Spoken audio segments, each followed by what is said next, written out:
Hello everyone. The trainer is will join in a minute.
Yeah, hi everyone.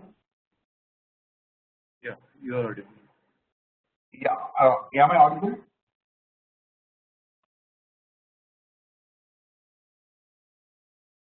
Okay. So from today, what we'll do is we'll take all the sessions after the in the last instead of taking in the middle and all these things.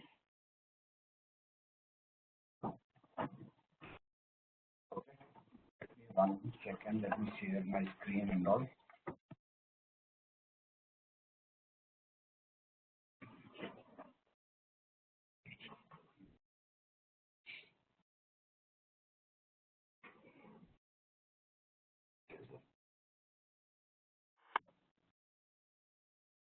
So are you able to see my screen?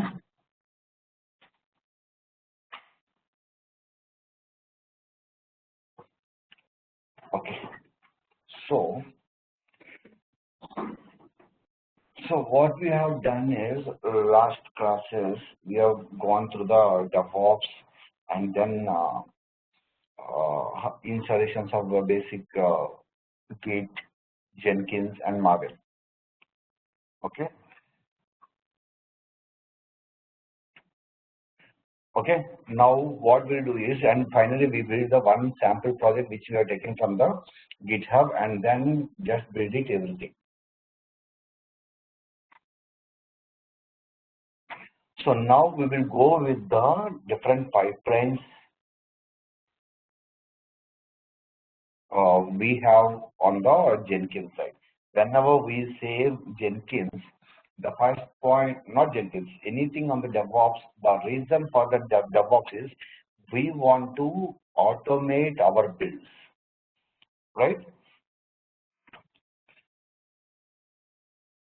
Yeah, when we want to automate our build, whenever we want to automate our builds, so there is a continuous integration and a continuous deployment.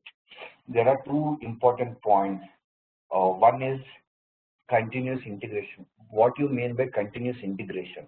Continuous integration is nothing but whenever, suppose I have a team of 5 developers, whenever they start pushing the code to the Git, it should automatically start building the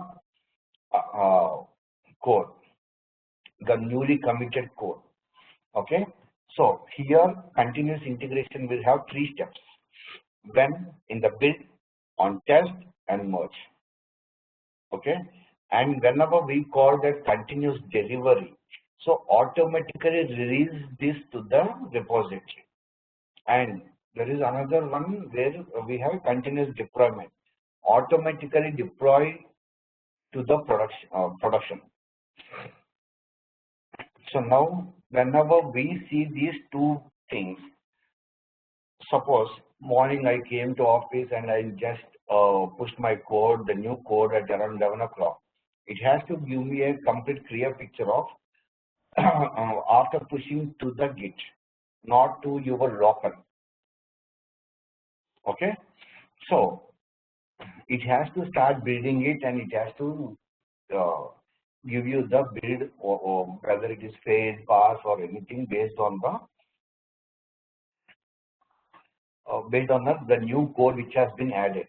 So for this, whenever we seen it, first we have to plan. What is this plan? How does my Git is going to start? Whether it is directly, it depends on how your architecture is going to give you the more details. What are the different types of steps involved? So there you have a test, you have a production, you have a development. 3 levels. The boards may be small difference with the different companies, but end of the day, production, test, and the development. So these are the 3 major points we'll have to look into that. Suppose whenever you look for the code, you are going to merge it onto your local machine. So then we do it on the development. Okay, and second, and after that it starts release to the commit to the main server code, server Git. Then we have to start testing it, and then after testing, then it has to send it to the production. Okay, so now there is a plan. There are 3 things. One is on the development, test, and production. Now you start coding, then start building and testing, and then release it to the testers, and then start deploying, operating, and monitoring. These are the very important steps from starting your code planning of your Git to the end monitoring of the code. It may be simple code which you have been doing, but it has to give you the complete CI/CD pipeline. So continuous integration. Okay, I'll tell you one simple scenario. So 11 o'clock,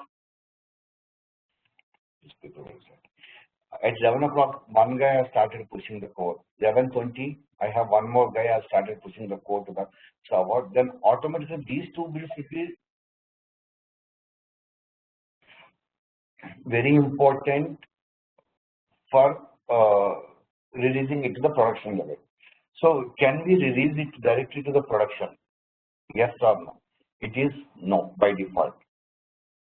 The reason for that is we have to identify whether code is building successfully or not. If it is successful, then we have to go for the testing. If it is not successful, again we have to revert that code, or we have to push the new code with its changes because based on that we'll be seeing what is the issues we have on the code, and then we will resolving that issues, and then again we'll be pushing the code to the server. Okay, so how does this work? This is works with the pipeline.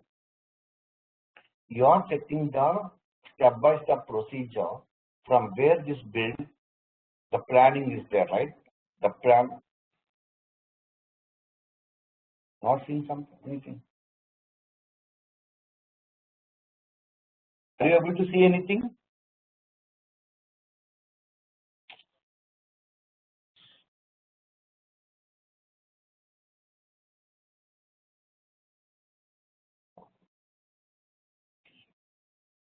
Okay. Okay. So now you need to start configuring the pipeline. What is this pipeline?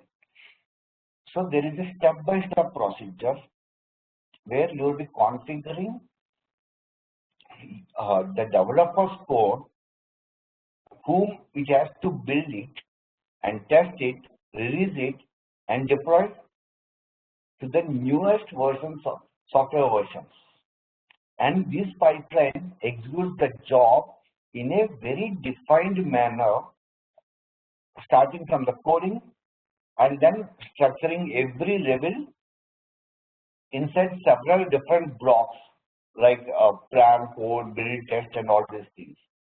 For completing all the tests to move to the production level. So now what we need to identify which comes to the continuous integration, which comes into the continuous deployment. So continuous integration is a process that integrates the code from a shared into a shared repository where it uses automatic verification. This is majorly done with the for identifying the problems in the code. Okay. This doesn't mean that there are no bugs in the code. Just it's only helps us in removing some of the things very quickly, finding it is based on this we will be finding the bugs very easily and then removing it faster. Okay, and continuous delivery is a other phase of the code where whatever the changes we have done in the code in the continuous integration phase, right before deploying. Okay, now the team will decide whether the new code has to be deployed into the production or to the customers when. So the final goal of the pipeline is to make deployments. Whenever we started building the pipeline, it is simple. We have to do the deployment. The CD is also comes into the picture. When we talk about a pipeline, it is both CI and CD. Okay. So with all these two different things, so we have to automate some of the process for automating CI and CD. Okay, so Jenkins is one of the good tool we have for CI/CD, where we have to identify how do we create a pipeline and how we can solve this issue. The reason for that is if you go with the previous, there is a build and release engineers. They come and correct your code shared code, they merge the code, and then they start building the code, not you. It's a previous uh, generation people. But here, you don't need to send it to anyone. It is directly you push to your Git, and then automatically all your CI and CD will start working within 5-10 minutes. It depends on simple point. It depends on the size of the code again. So there are some best practices we have to look into this CI/CD pipeline for complete on the security side. Okay, so one-time passwords are more sensitive, and we need to use password managers. And there are something on the hard-coded secrets we have, like on the CI/CD configuration files and the Jenkins. I'll show you that. Okay, that we have to remove it. It has to be automated.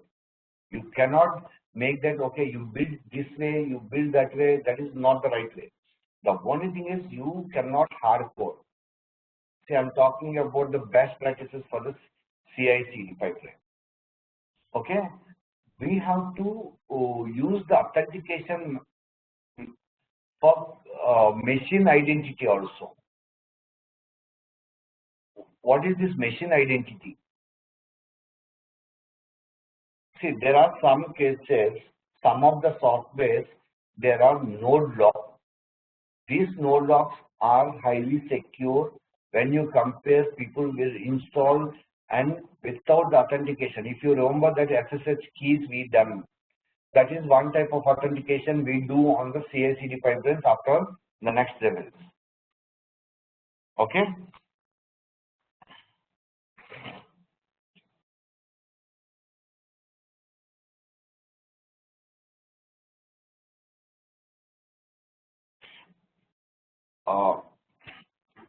Okay.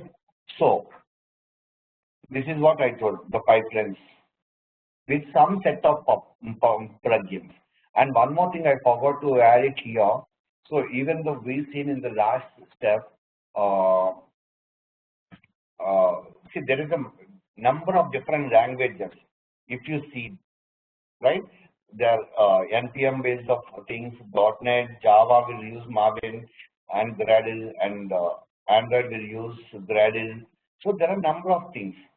So even we created only Maven last time, but if you are working on the Android Studio, then obviously you have to install Gradle, not Maven. Okay, and if you want to use .NET, you have to use .NET packages, not on the Maven side. Okay, so these are the plugins, we call that.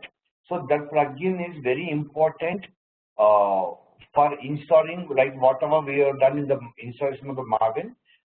Then only you can start building it. Suppose if you are working on the .NET and if you are installing Maven, it doesn't build it. You are creating a build mechanism for whatever the code you are using on the Git or pushing it to the Git repository. Okay, so there is two things. One is CI and CD.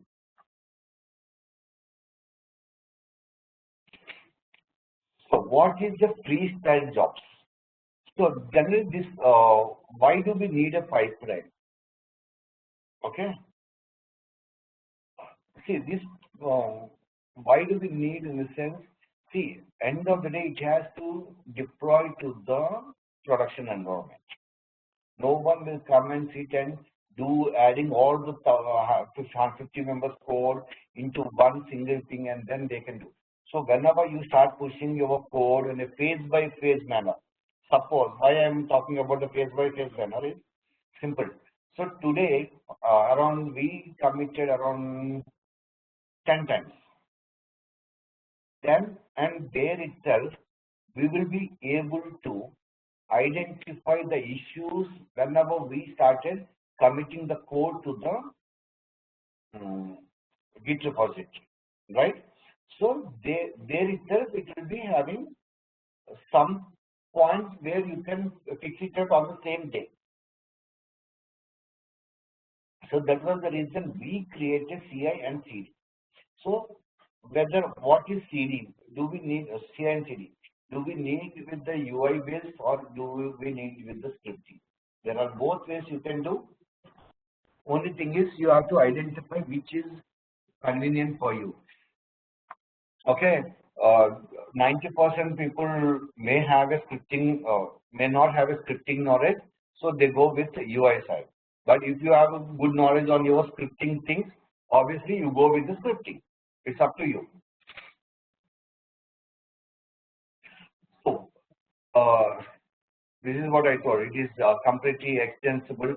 The number of plugins are there in the pipelines, and it starts from every checkpoint. Whatever we call that as the plan, code, and all these things are checkpoints.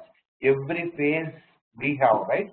There we will stop that and we will identify what is the issues, and then we will move to the next level. And so. Versatile is the one, there are a lot of, you don't need to write the code every time from scratch. You can, whenever you have it on the Git or some other location, maybe your company organization, you can directly link to that and you can start building your fresh code. Suppose, I'll give you one small example. The project is running for the past 1 year and you joined very recently. So you don't need to go everything, setting it up, everything. Just you use the link and you can start building you can just poke it and just start building the code. Okay. So there are different pipelines workflows. So starting from the development to the production, there are number of levels we use. Again, it depends on whether you are using a server or it depends on project to project. Okay, I have a number of modules. It is not only a single module. Okay, so when we start on the development, we have SCM commit. This SCM commit will give you the repos, branch, and the branch names, and then it starts the workflow. And before this, your architect will give you the idea. Okay, people can talk that I have a QA instead of a test, or there may be different names. So, okay, so there will be different types of names people will start keeping. See, I'll tell you one scenario where you have only one project, but you have sub projects involved with the same code base. Suppose if you go with any mobile application development, you are releasing the code with different versions, right? Android versions and iOS versions. There are a number of versions. You will keep all these things in one single point, keep it idea based on that, you create a pipeline flow. So this pipeline flow, so generally whenever we start with the pipeline, we use the Jenkins freestyle jobs. Job is nothing but end-to-end doing the CI/CD. We call that word as a jobs. Okay. So freestyle, the word freestyle comes with the unrestricted, whatever you call it. You don't have any restrictions on that. So you are free to do anything. You are free to do changes. You are free to do all the configuration changes as per whatever you require. So the reason why we go with the first level one learning is, like simple example, you don't have SSH, you don't have any security measures, you don't have any other things involved in that. It is very straightforward. You use anything, you want to use as a script, you can do, you want to do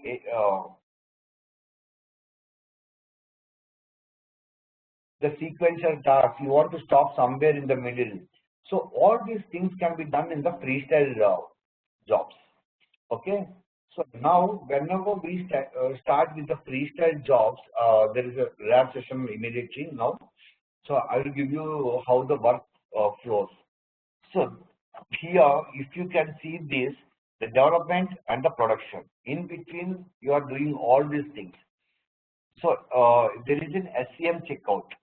These, so here it is a SCM commit, and here is the SCM checkout. Whenever you started checking it out with the SCM is gives you the step-by-step stages. This you can think this based on this example. This is simple example. This is a stage 1, stage 2, stage 3, and stage 4, and stage 5. We have completed all these things. SCM is nothing but a source code management. Okay. So this source code management is very important in the Git.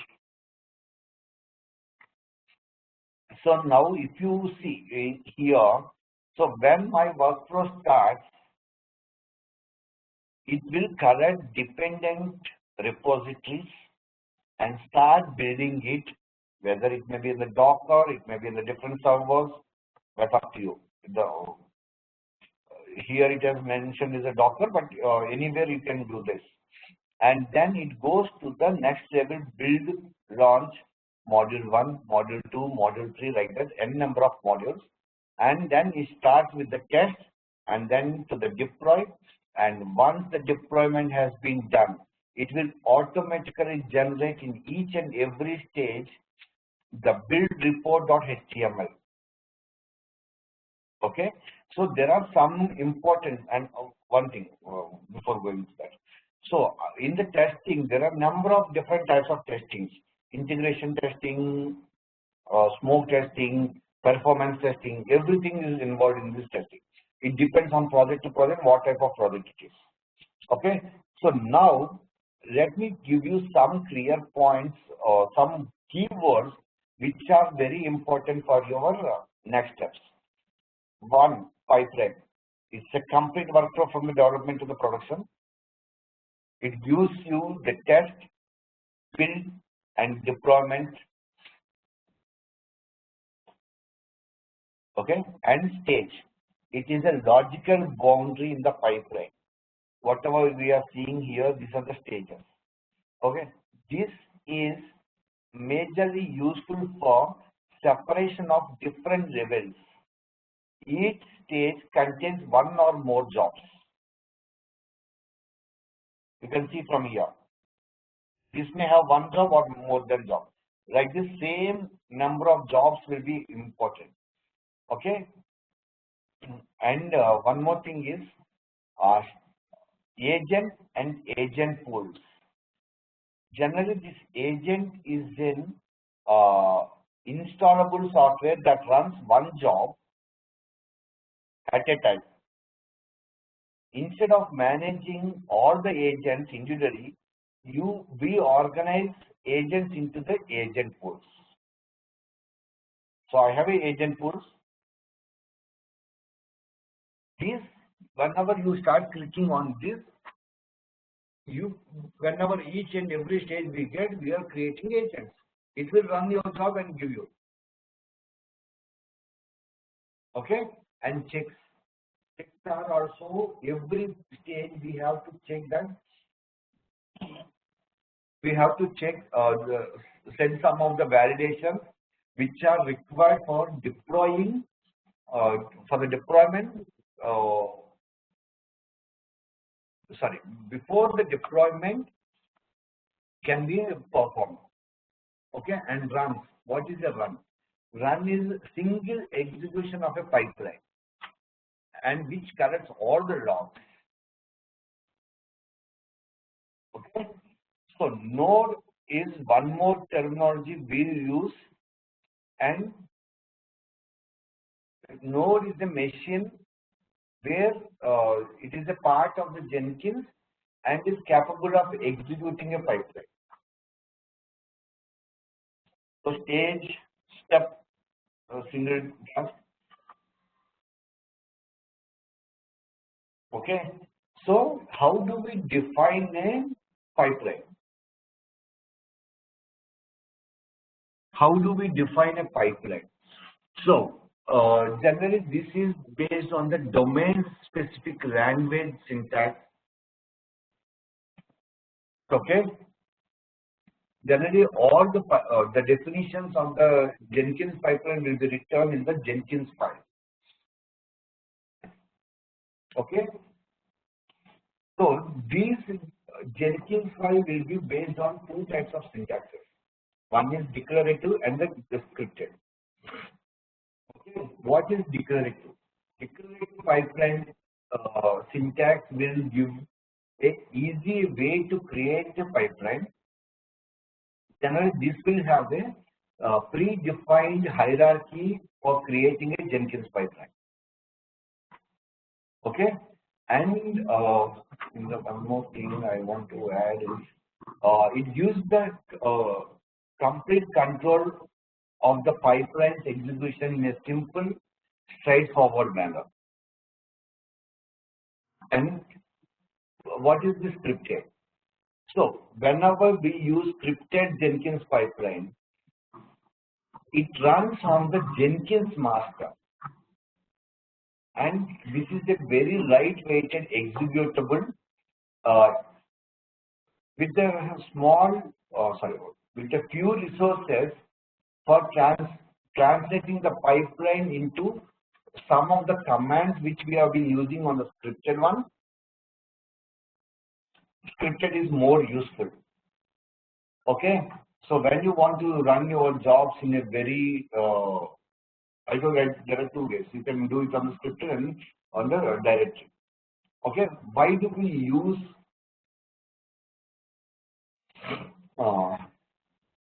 any other things? Okay, so these are the basic benefits we have on the Jenkins file.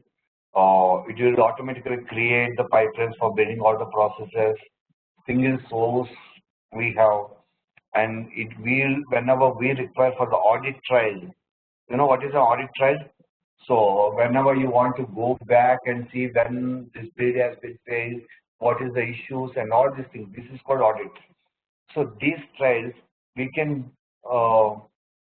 This is more important. Okay.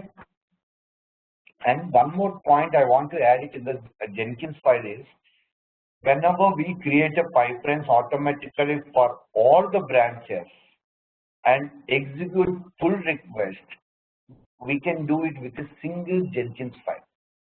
Understand like this. So I have 5 developers. Everyone creates their own branches, and on top of this, you have 3 to 4 branches where your company is looking for test, production, and development. If you have n number of branches, still this Jenkins file can do create a pipeline, and then for all the branches it has, and execute the pull request and do the pipelining. Okay, and we can also review our Jenkins codes on the pipeline. Okay, and Jenkins pipelines will be the single source for the pipeline, and it can be modified by the multiple users. This is one of very important point for the Jenkins file. Okay, this I was done. So this is how it looks like a declarative type of pipeline syntax. Jenkins file, declarative pipeline agent any, number of stages, build, test, and deploy. Okay, you can add a number of stages. It is not the straightforward, or you can see it depends. Why do we need this many number of stages? See, you cannot keep your work, which is the running code directly to the production. You have to test it, right? That's the reason I take only 3 parts: development, test, and deploy. And the names from one company to one company will be different, and one project to one project will be also different. Don't think the only same thing will be there throughout your careers.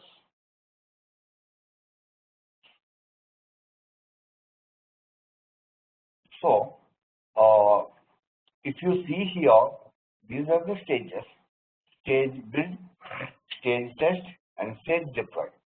And in that build, I have a different steps to work on. How do I build? How see, if I mention here agent any, that means pipeline will run in any available mode. One. And there are some points here. Instead of any, if you have written none, ideally none means the pipeline will not run in any agent at the top level. But each stage will be defined by its own agent. And there is a label. You can add one more thing, label. And this label is nothing but whenever we give mention there's a label, this pipeline will look for the available nodes with the label name whichever we have. Suppose I have a agent. Let me add label in the sense I have to show you. I cannot. Let me type. I don't know. It won't run. I'll show you.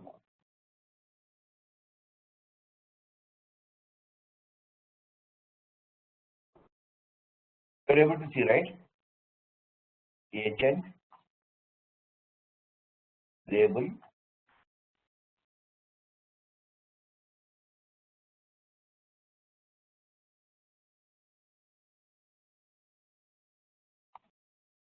my label, or I think you can this is the way we write for the label, and it should be in the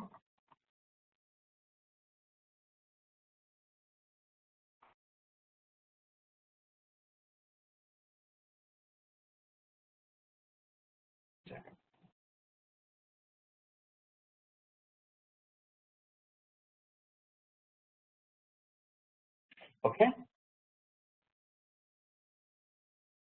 This is how we start writing it for the label.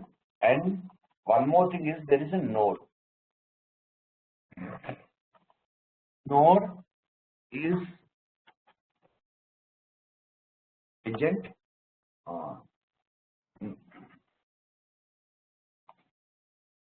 Node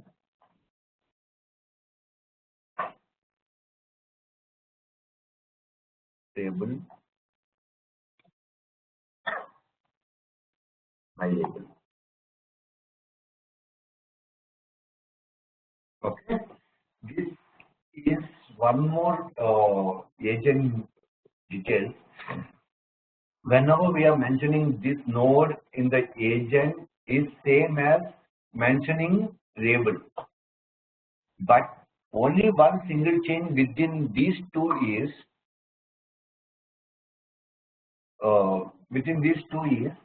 it will give us more options, like making the workspace user more custom. Okay, and there is one more level called okay.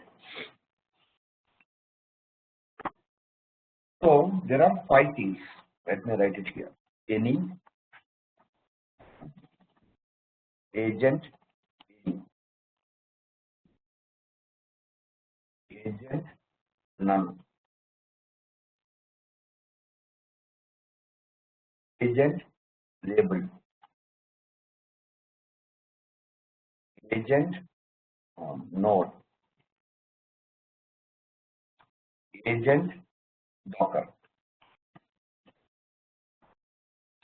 Okay, only these 5 are agents. Now, whenever you keep any, it will run in any available node.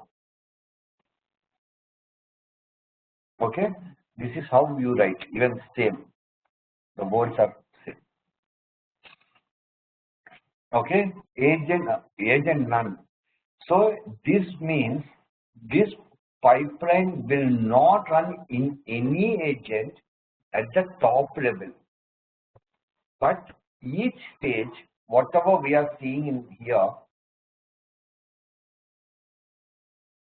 each stage, whatever we are seeing here will be defined by its own agent. You will be creating own agents here. Agent 1, agent 2, agent 3, agent 4, agent 5, like that.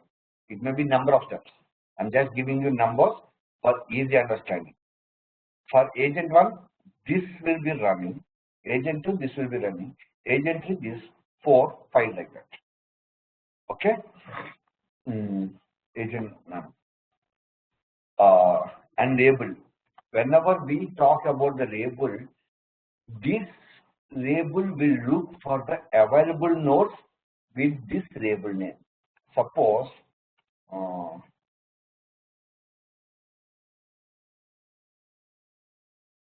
this is one label, right? We have written this label. Whenever it is only, it runs only on that.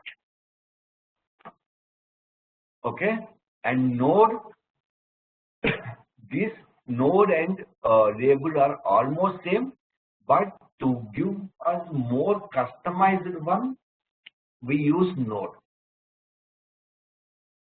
Okay, and then final one is the Docker. This is nothing but whatever we are running this pipeline, it runs only on the Docker environment, nothing more than that.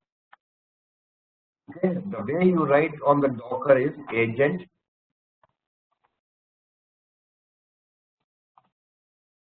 Docker. What is the image of the Docker? Like Ruby dot develop,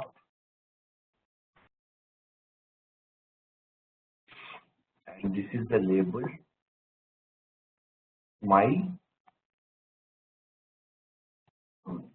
new label,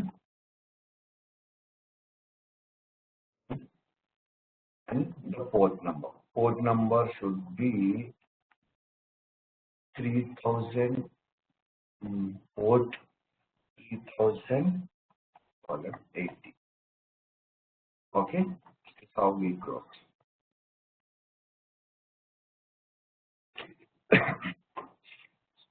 Okay, this is how we do the agenting. And different stages is also there. Let me write it here on for easy way. This is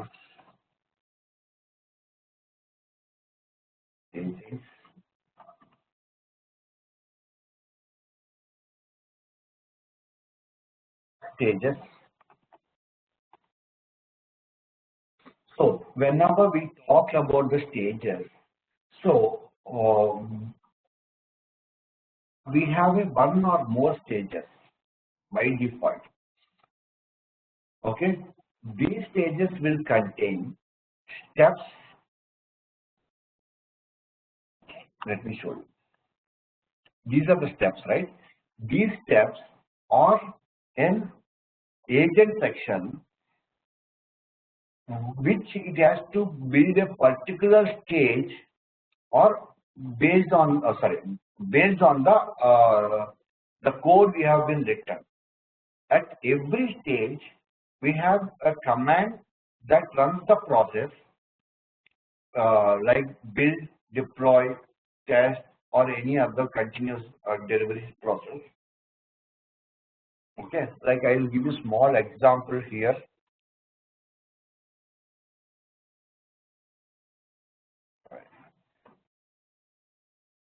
I'm talking about this stage that will have an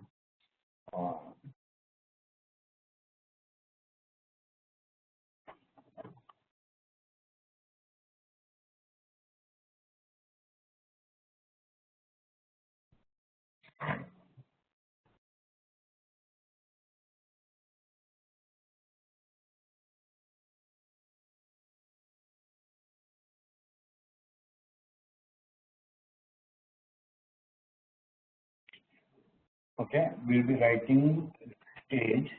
In that stage, there is a small example. You can find the name of the stage, nothing more than that. And there, in the agent, we are writing Docker. The word I'm using Maven is because you already seen some part on the Maven side. And steps, how do we compare that?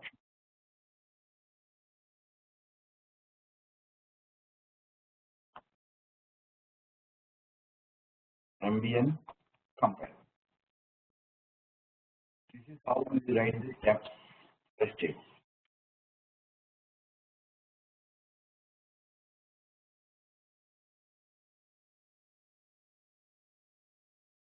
Okay.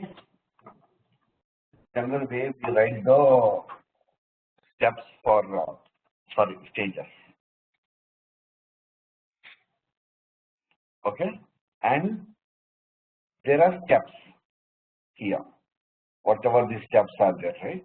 Here we have to add multiple commands for running the continuous uh, delivery process. So whatever the set of the commands we use here, it will run and execute step by step. Suppose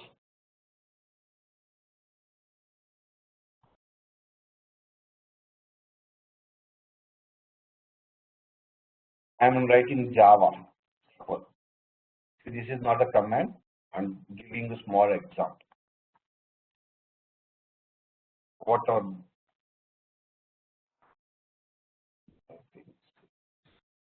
okay? Let's have two.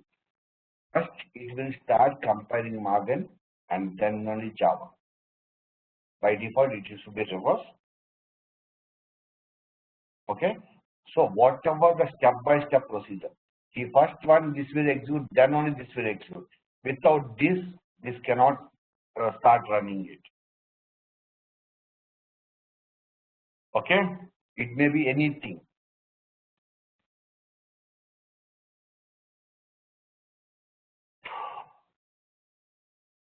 Any other thing? I told build I told steps. But this is also the same steps. Whatever it is, the same. Okay. So, so in the declarative pipeline syntax, in a simple words, we have in a pipeline there are three blocks.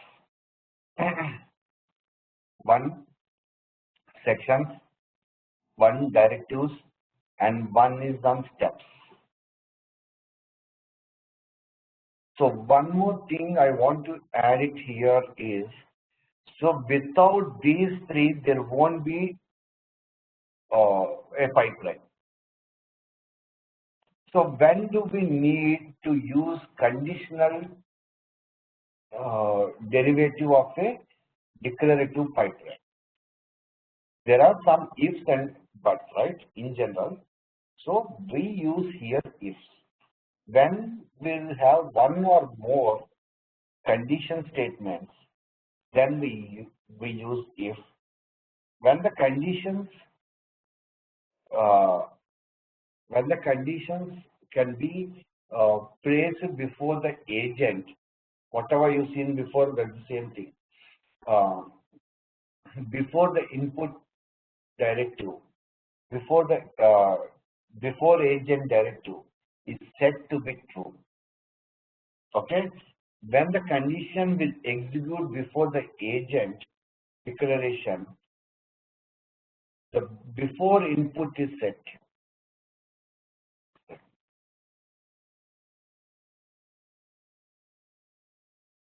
Okay, so if you go with this code, I have a pipeline any here, and there are triggers, options. What is the timeout we need to look? What are the parameters? It is a debug build. In general, I don't know how many people of you know, there are three types of builds. One is debug, which has all the debugging debugging inside the code, and it is very bulky. And release. Release is the one. Okay, one more thing to add. Whenever you write a debug build, obviously you will have all the debug messages, your printfs. If anyone is there from other things, the printfs, all these things are very important for the debug. Okay, and release, the size will be lesser so that the printfs and all these things will get reduced. That is another big story. And the third one, whenever you do it for the production environment, it's the shipping build. Ship build. This ship build will be very less in size. It doesn't have any extra features on the debug or release things. It just execute the code and final what do you call it? ISO file or anything you will have. There is no debugging here. You cannot debug, you cannot get the issues there. Okay? So, whenever we seen here, that's the reason now you want to build it on the debug build, which the default value is true. So, is this the debug build? That's the description.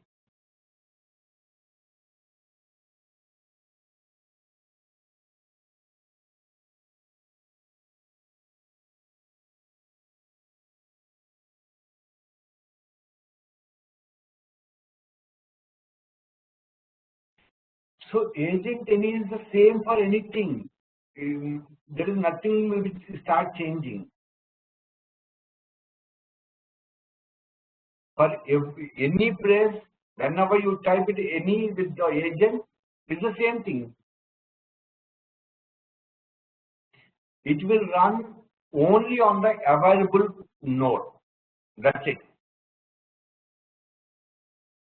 These are standard. That's the reason I written parallel, right? Okay. So on the stages, this stage one stages I mentioned is an example where enrollment is simple. Here it is on simple run, and here we are writing some expressions where parameters, debug, build, steps, echo, hello from my name.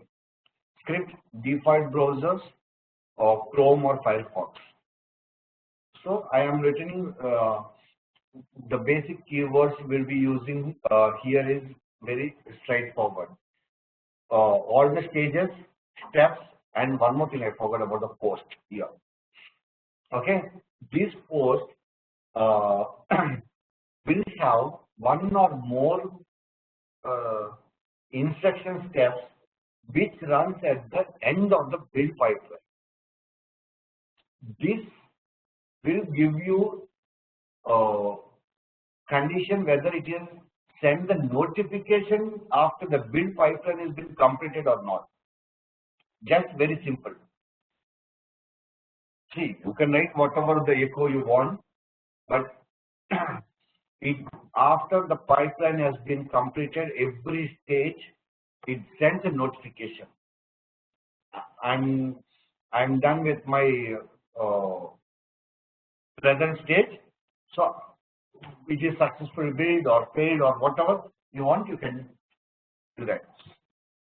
And here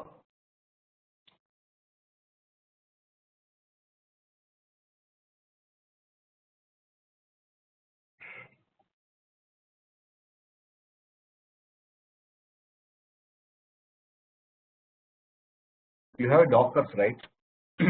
And triggers. There is a trigger where this will automate the way a trigger will happen in the pipeline. It will use the cron to set the time before the scheduling also, and poll SCM when the repository and checks when the repository is ready for the changes. Okay. Any other options I missed? Yeah, options, timeout or Do I need to retry even after some time? All these things, only two things, timeout and retry. It has to connect, right? So this environment is what are the variables we set in the during the build.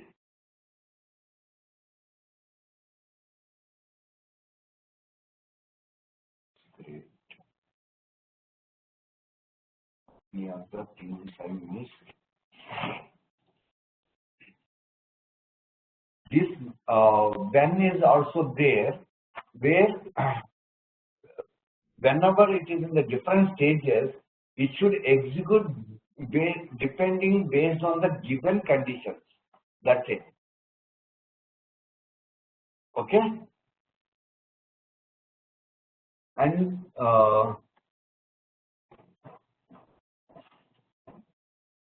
so this is all these things only. So now coming to the scripted pipeline syntax. What is this scripted pipeline syntax? So this will have one or more node blocks to do the pipeline throughout the to do more work on the different pipeline, on the entire pipelines. You can talk about the entire pipelines. Okay.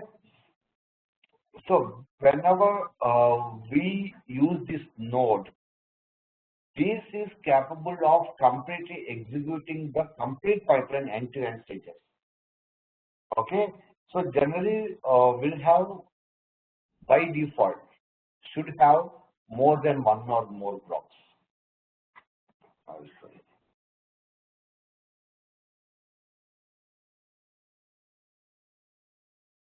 Node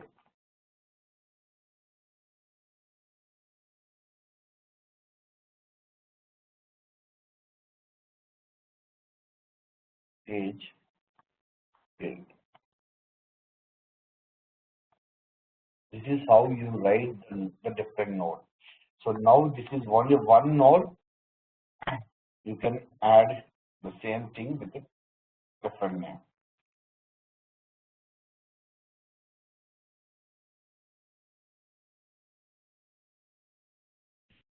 So this Jenkins scripted file will start with one or more, right? So now one more thing I want to add it here is, so whenever we do a scripted pipeline with any of the node, we need two things. One, queue for queuing the stages and run the stages soon, and executor will be free. Create a workspace when work has been done. These are the two important steps we need to do.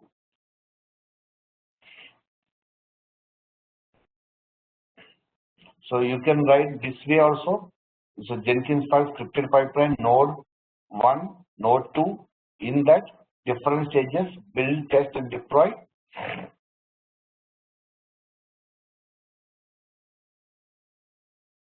Okay.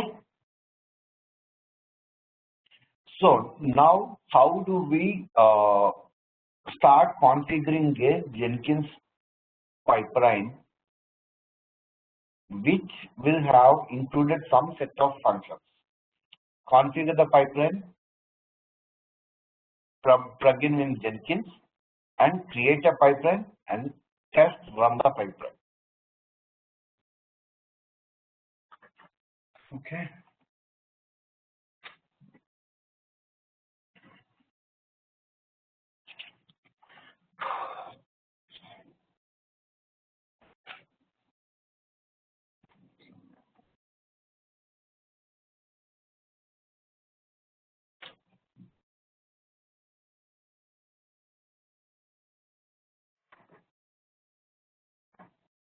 Okay. So this is our Jenkins as last week we have seen. So now we have to create a pipelines in the Jenkins. So one thing is we need to do two things here. Create a pipeline plugin in Jenkins and create a pipeline and test it. That's it. So now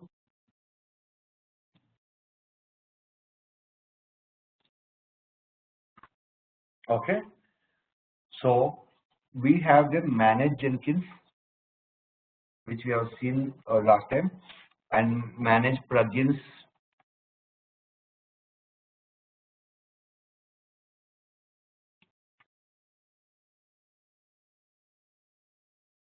Okay.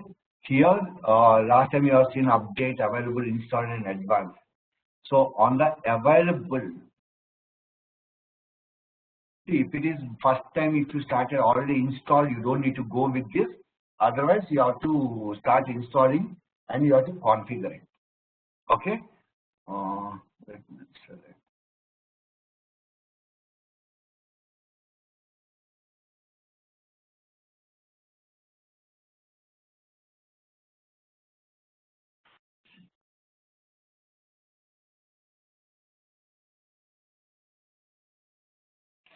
So these are the different types of pipelines. Where is ours? Okay. Docker pipeline, declarative agent API, SCM. Okay, let me check. This is for Blue Ocean. One sec, we'll check.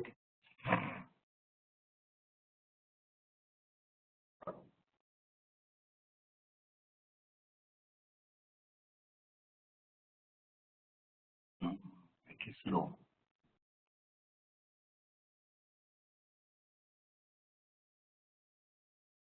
I'll do one thing.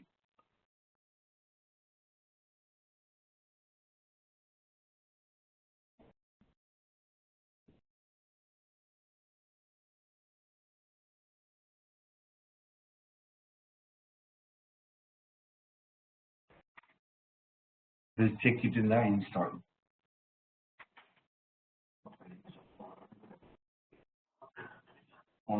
Cover.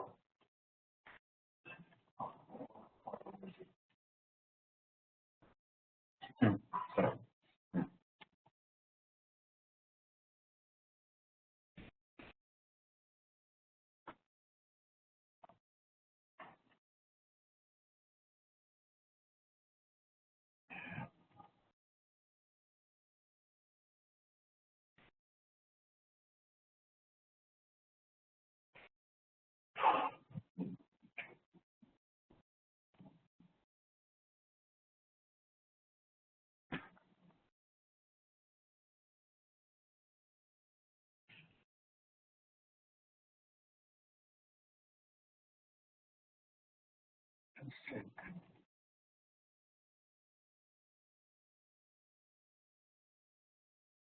Docker.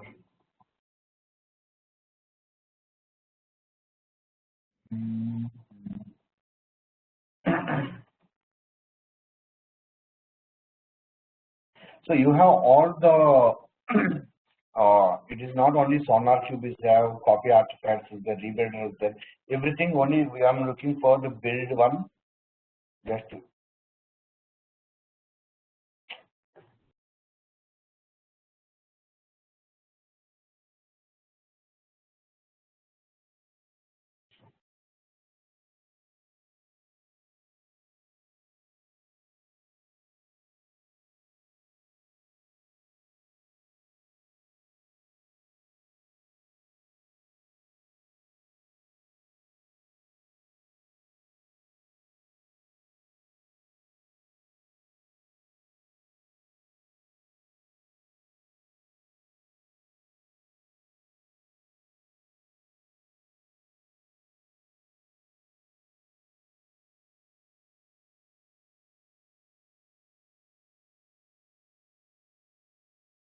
let's see if it is already installed.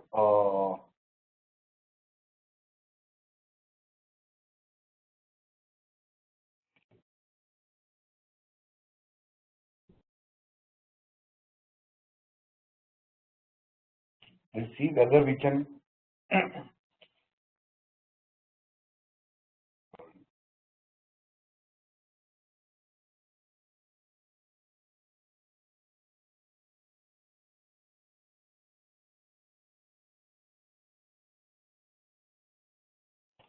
So we'll try checking whether it was already installed or not.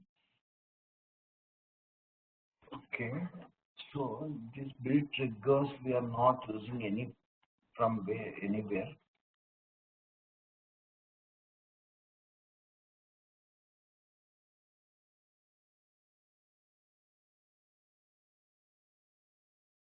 Pipeline. No. This pipeline is created.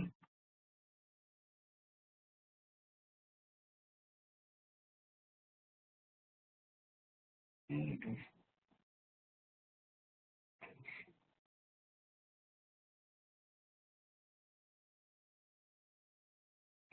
Not the one. I think it was not installed properly. Let's see. Jenkins.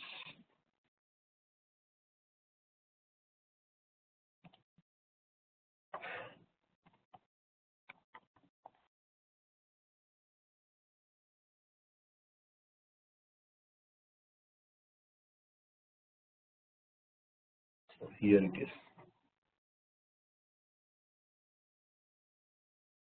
You can install without restart.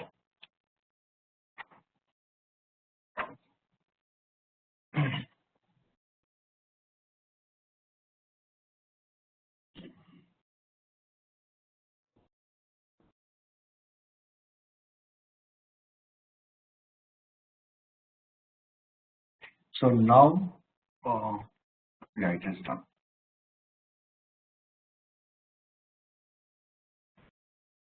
Uh,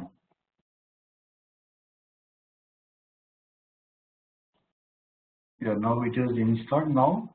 So on the dashboard, we'll be looking for the new item.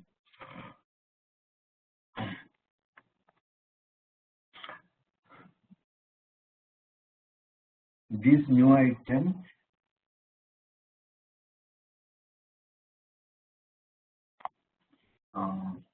let's have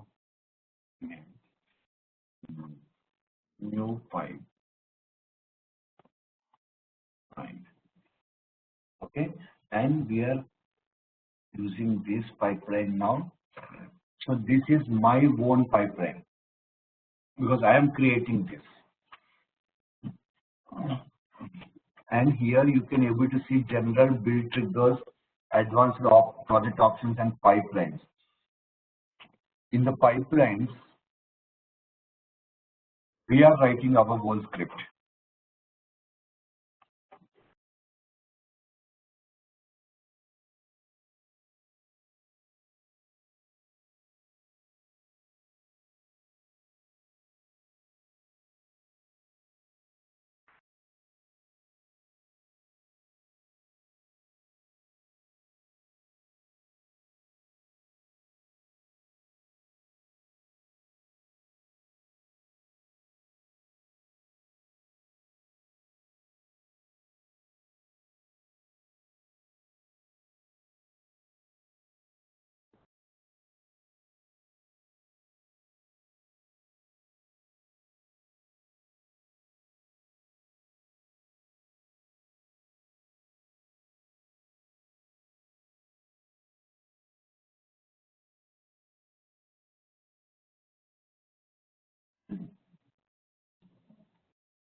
So just I have written a small pipeline with agent any stage, first stage and second stage. Just I'm getting the echo hello world. And in the second stage, hello again, or whichever you want, you can write. I'm showing you how this pipeline is going to run.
Okay.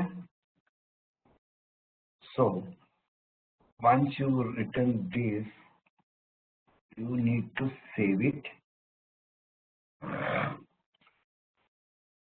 and you have to just build now. So you are able to see the build already started at 24th April 2:43 p.m. So it will give you first stage and second stage now.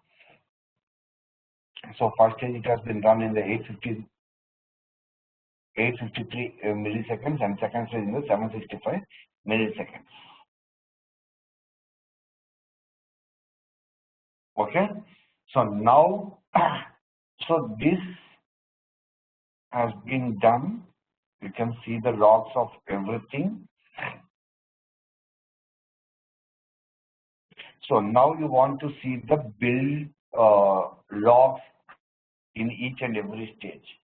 So how do you see that?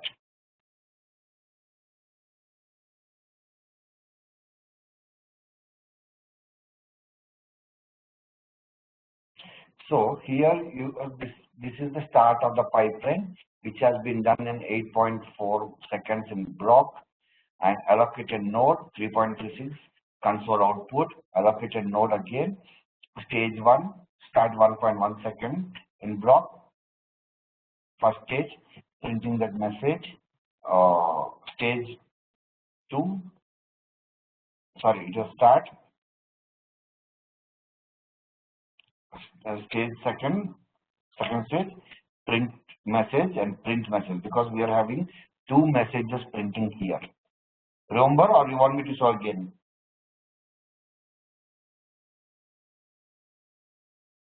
So this is the new pipeline, whichever I kept the name, or whatever the name you want, you can keep it.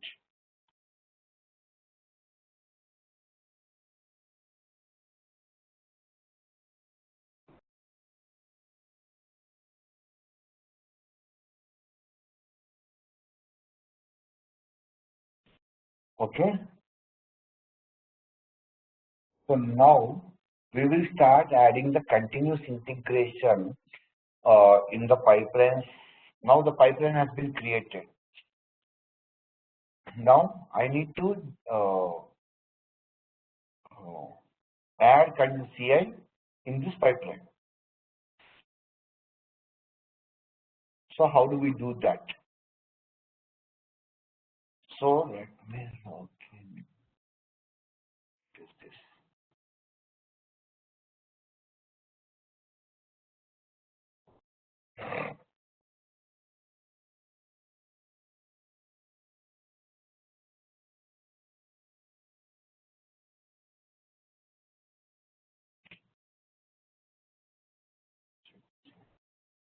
Yes. Okay. So now I will log in into my account.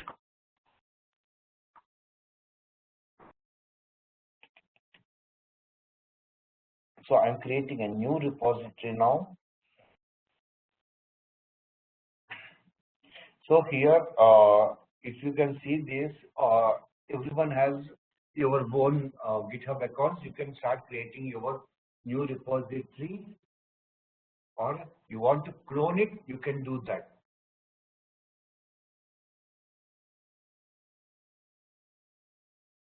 So whichever you are comfortable. Suppose there are some people on the React and some people on the different things, right? Whichever you want, you can do this. Okay. And now do you want to keep it on the public or private?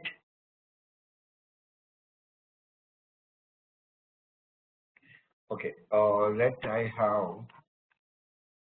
try to clone my repository now instead of writing everything.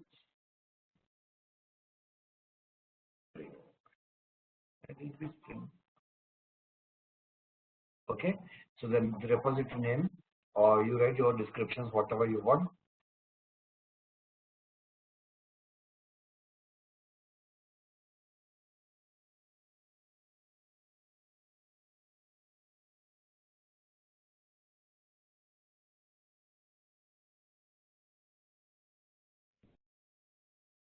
So for your understanding, I've changed it to the Maven project, whichever we are doing is the Maven project, and then creating, okay, the description you can write, whether you want to keep it in private or public, you can do this.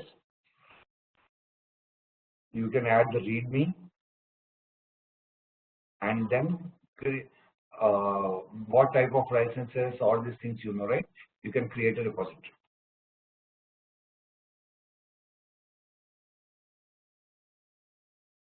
Okay, now the what do you call it? What do you call it? Your repository has been created, and now I want to clone this project, or if you want to take one more project, see there are two ways. There is no code here, but you want some other things like already existing code and you want to build it on this, you can do. So this is one type of already existing project where you can clone it.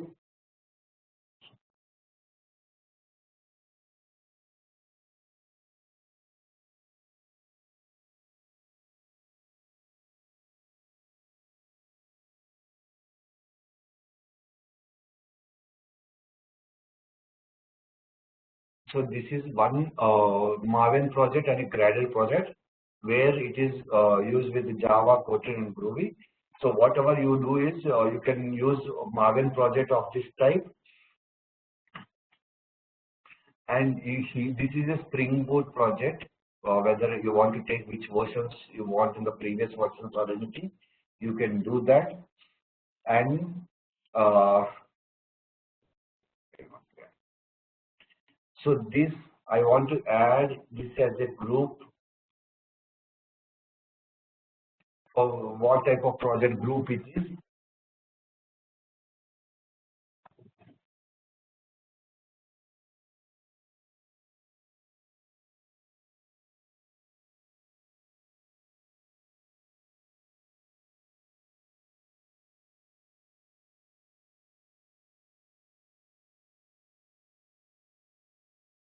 Artifacts, you can keep it any the names whatever you want, and the package names,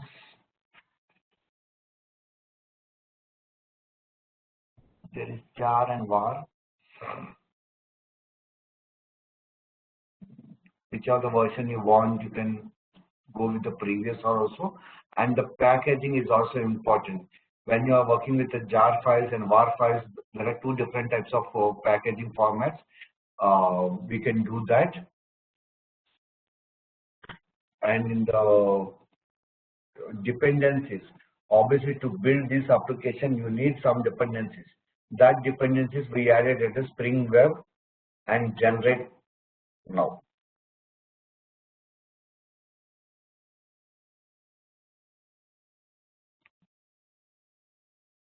So now the code,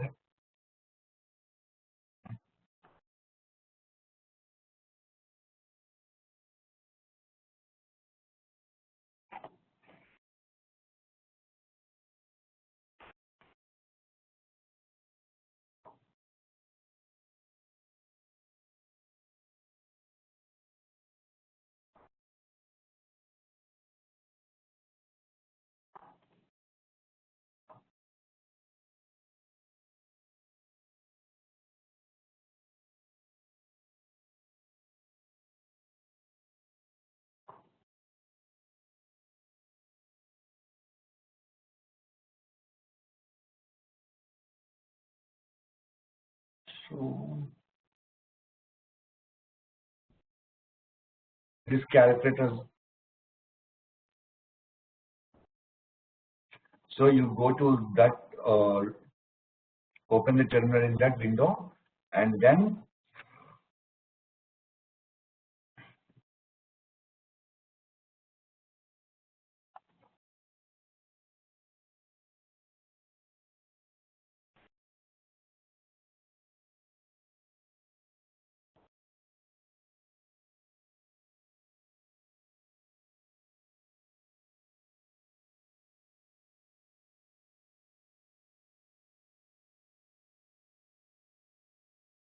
just paste that.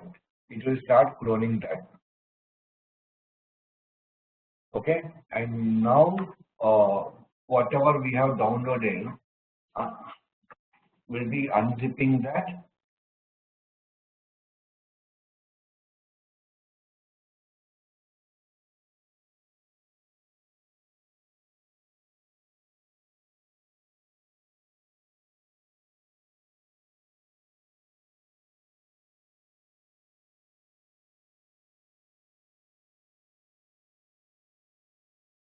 And we need to copy the contents of the unzipped calculator, uh, which is in the downloaded session, into the repository.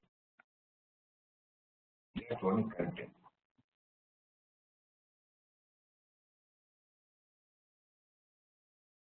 in this Maven project. Okay, so the repository is the Maven project. So we copy it there. And now commit the changes to the remote SCM.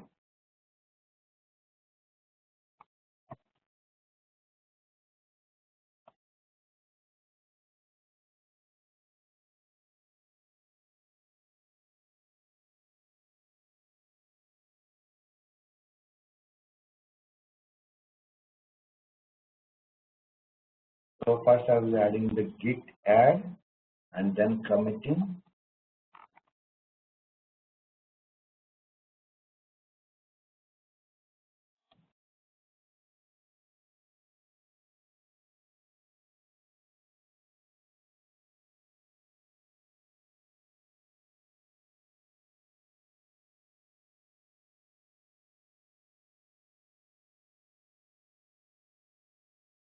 And now it has been committed. So once that has been committed, now I'm pushing it to the SCM, to the original master. Or you can do it on your any of your branches as well, even in the repository.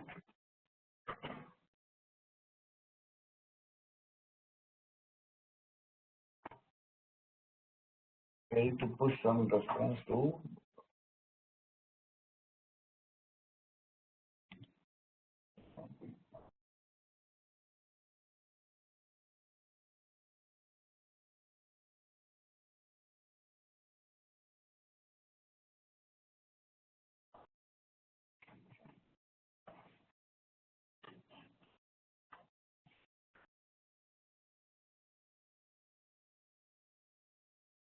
some.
Just one sec, I'm resetting the password from my phone.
Let me just give me a second. I will reset the complete password.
So if you want, just one sec.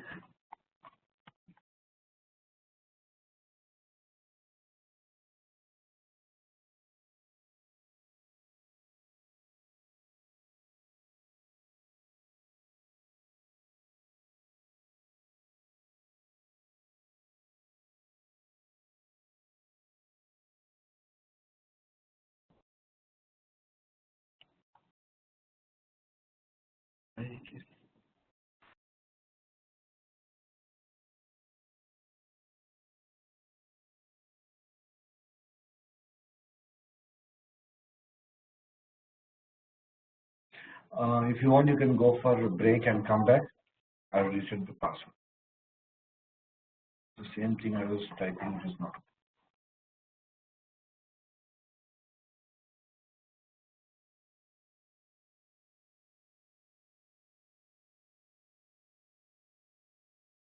Yes or no?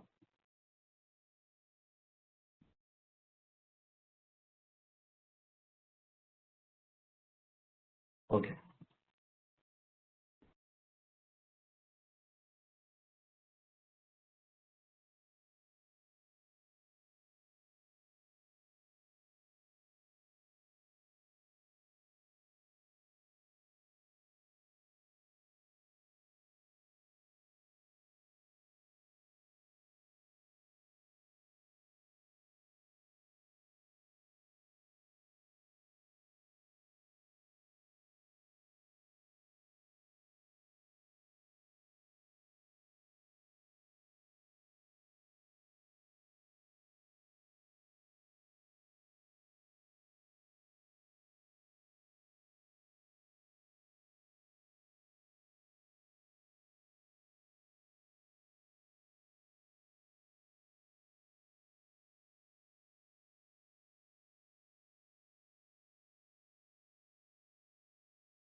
So everyone is back.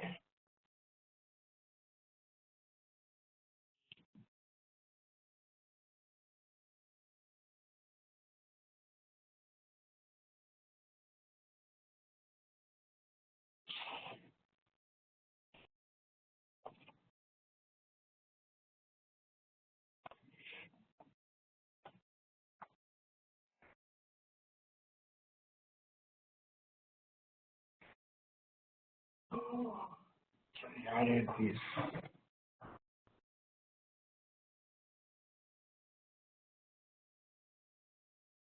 I need to add so that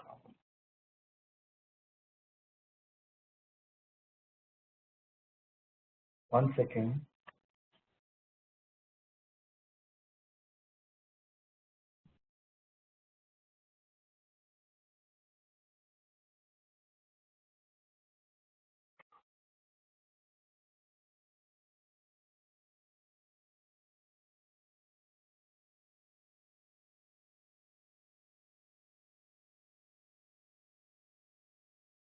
So created the new SSH token.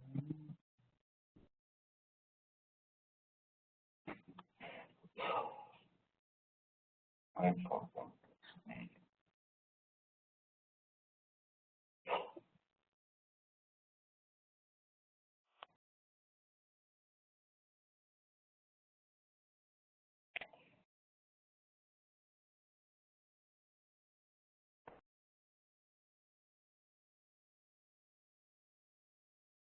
So this has been added.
Okay.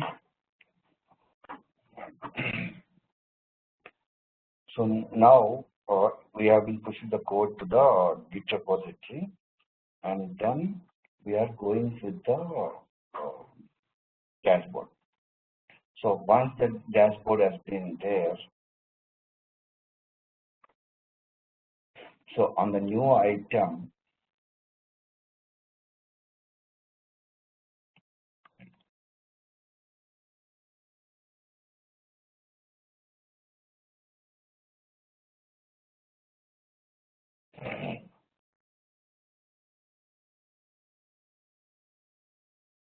On the new item, I'm using a Git pipeline with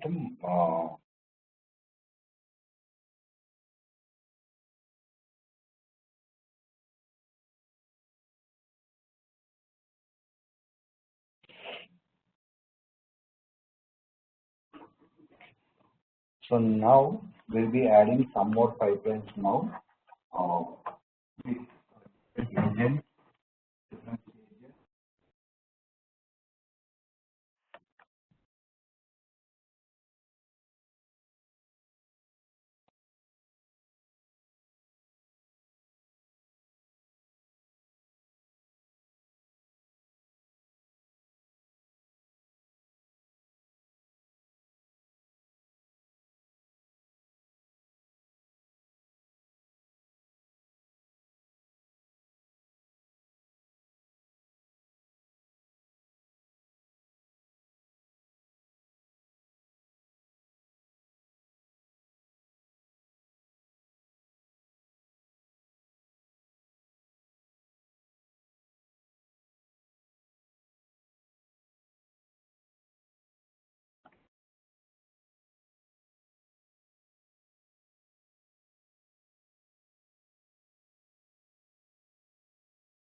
is on the tools. Next one, the stage will be on the checkout, and then we need to give the URL of the GitHub repository and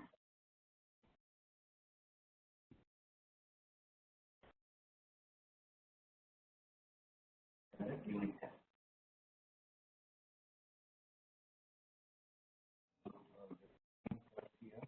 We'll be using the GitHub URL.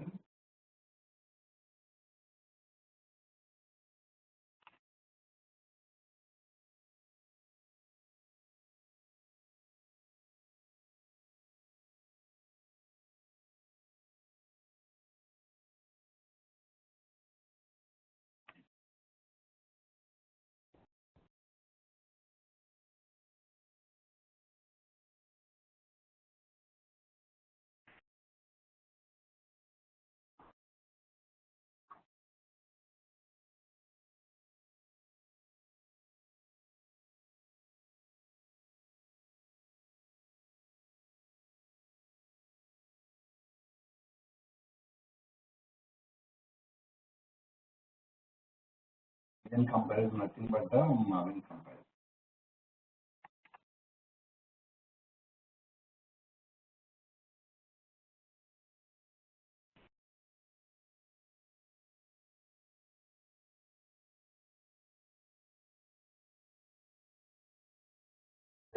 Unit test.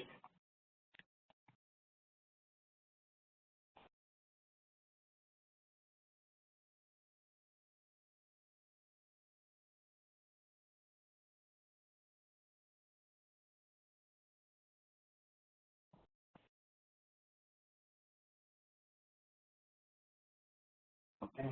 So here it is any tools Marvin stage checkout build and unit test. Just I need to add the URL.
Okay.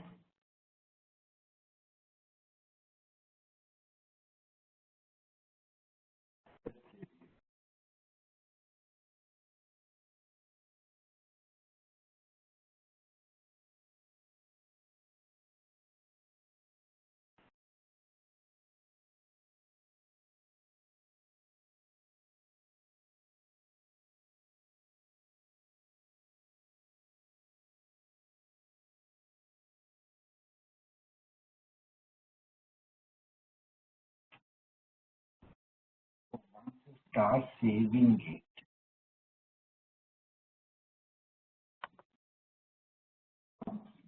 Okay, now you can build now.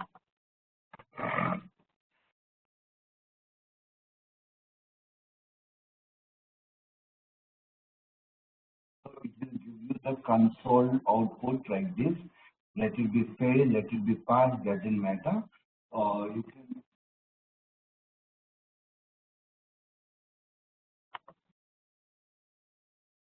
so missing required workflow script, missing required stages, stage 1 at line column 1 pipeline.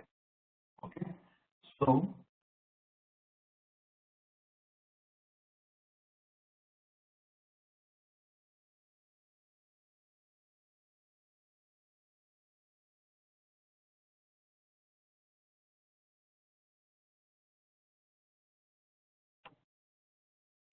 so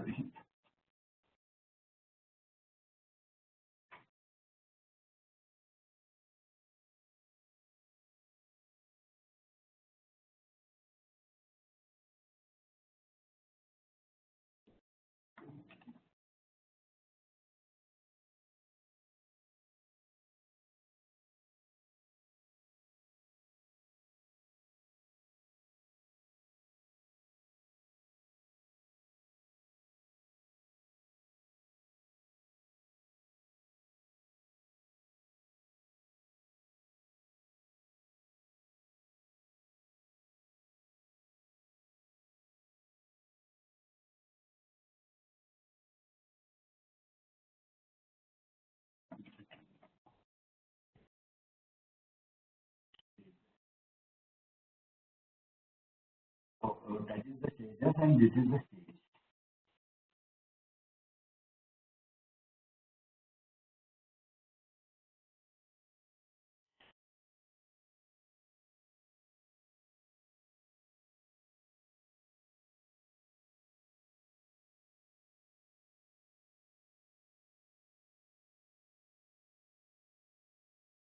Okay, now we will saving this and we are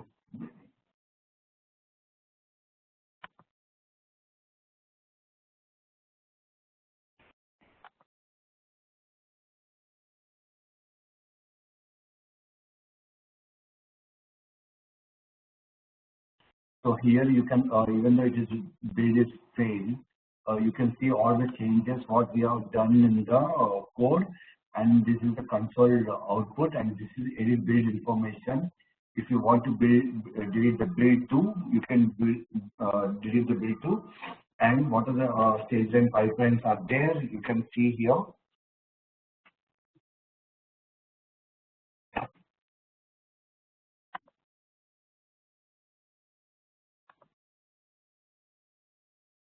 So this is the build history we'll be getting, whether it is pass or fail, doesn't matter now. You can able to see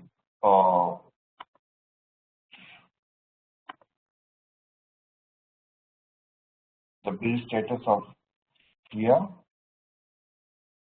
and who is there in the people who is committed the code and all these things. You can see only my system is there as of now because I'm not adding any of the other people.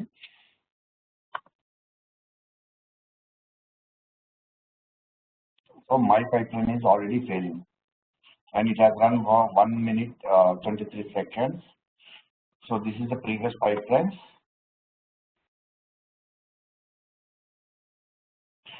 Okay.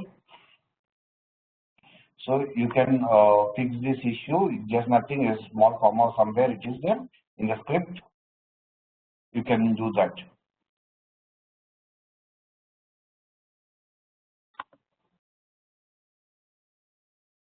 So what is this last build or anything?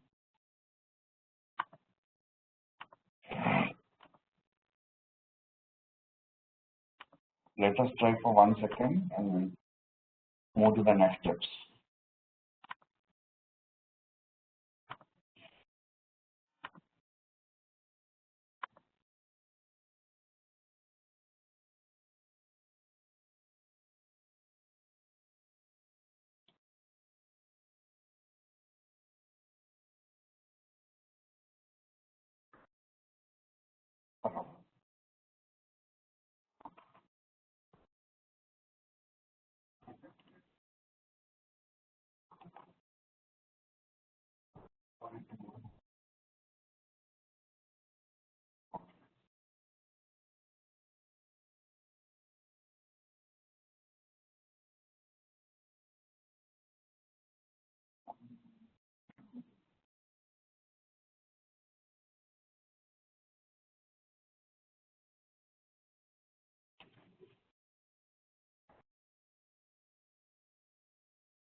Okay.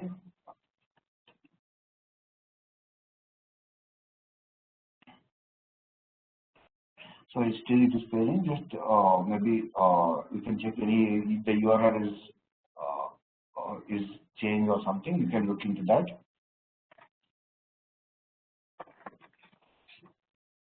Okay.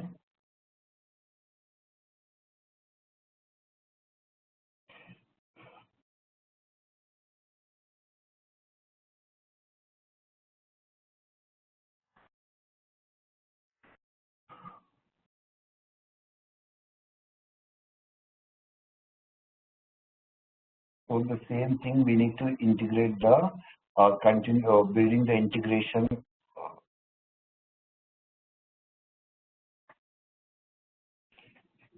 So this is how we define the pipeline and all these things.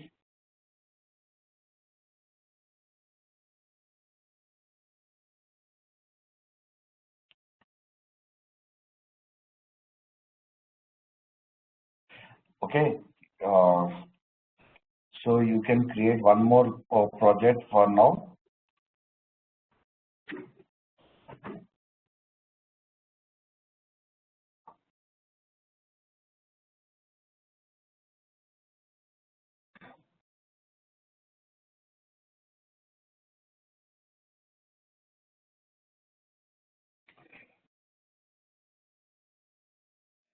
So what you can do is you can start building it. So this is one more thing is there is a snippet generator where you can go with that basic snippet. Automatically it will generate you the basic code for that. I'll show you the snippet generator for this.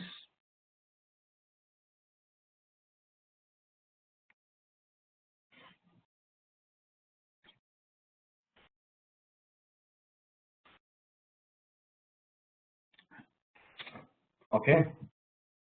So this snippet generator, we need to whenever we have let me show you.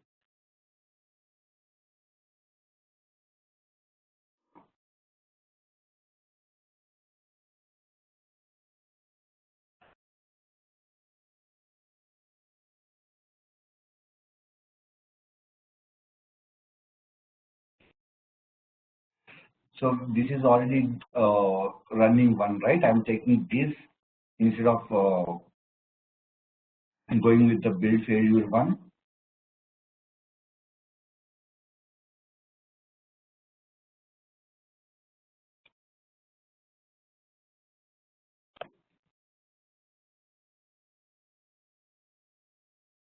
Yeah, the pipeline syntax is there, right? So in that syntax line, we use our Jenkins URL and then So we can generate the pipeline script from here. So, so this is the place where we will be generating the snippet generator. So this snippet generator will give you the complete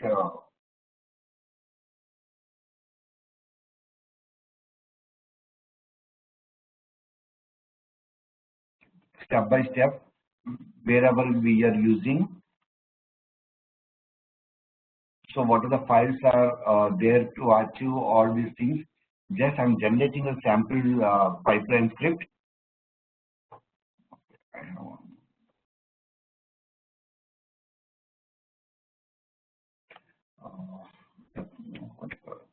Jenkins URL, right?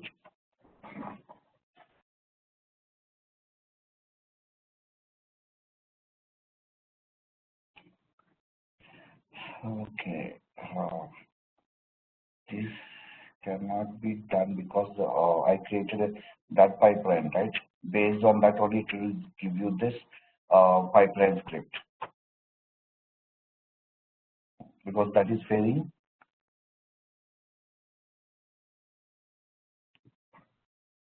So we can, so now we can restart this pipelines as well. So here, whatever the pipelines we have been built till now, we have seen it. One is, what do you call it? Sorry, two. First Marvin and new pipeline has been built successfully, and this pipeline has been not built successfully.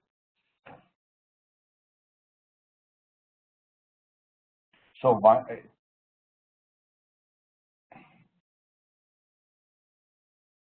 let me open this one has done to this other.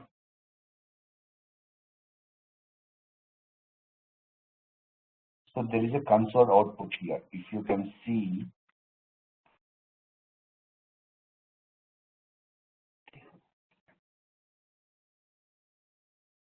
so this is the console output. This console output is the one it will give you the started by the user admin, start of the pipeline node. What is the node? It is there running on the Jenkins on the home lab user Jenkins workspace and the new pipeline. The new pipeline is the name of the pipeline. Okay. Now I have this is the code which I have in the one. So it has been echo hello world, and then again all the code or whatever it has been completed and finish the success. So now if I want to restart this pipeline, we can do it from here, restart from the stage, whether it is in the first stage or second stage. So first stage you have already seen from starting from first to last, it is there, and now I want to show it from the second stage.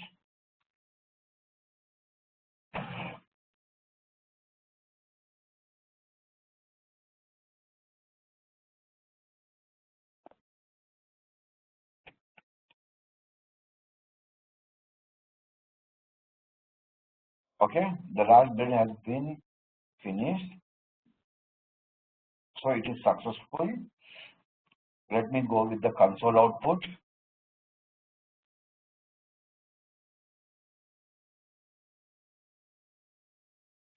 So I can restart how many number of times this pipeline anytime. I don't need to change the pipeline every time. See, whenever the code is so you can build 2 points here. One, you can create number of pipelines and you can run the same pipeline number of times.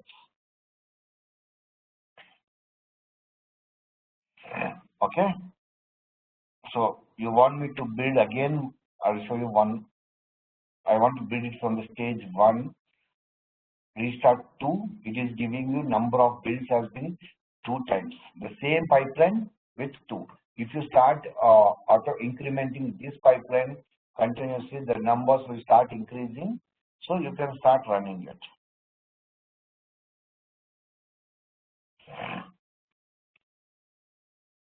So and one more thing I want to add it here is when your project has been completed, you can disable this project because no pipelines will start running again. And okay, you want to delete the pipeline, you can do, and you want to configure again, you can do the configuration of this pipeline with some any other things.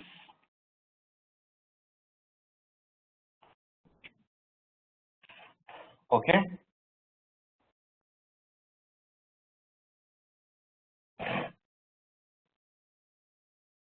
So now there is one more thing. We have a blue version where this is also one of the plugin we have.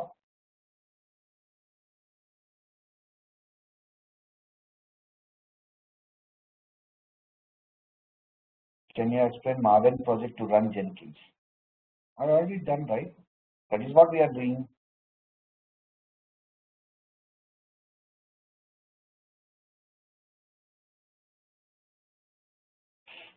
Can you please explain the line number 4 from the script?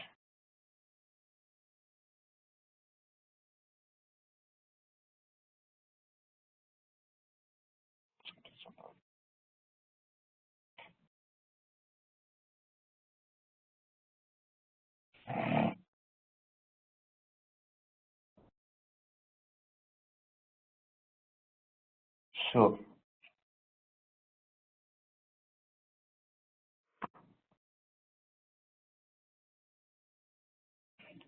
Ramya, you want from form.xml?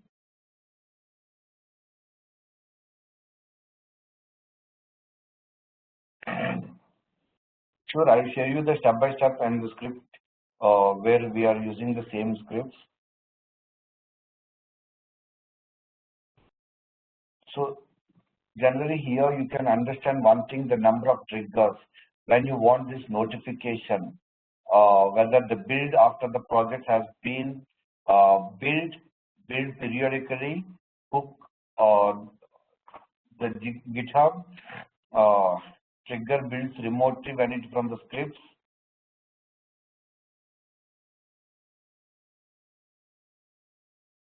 All these things are you can set your the notifications which we have.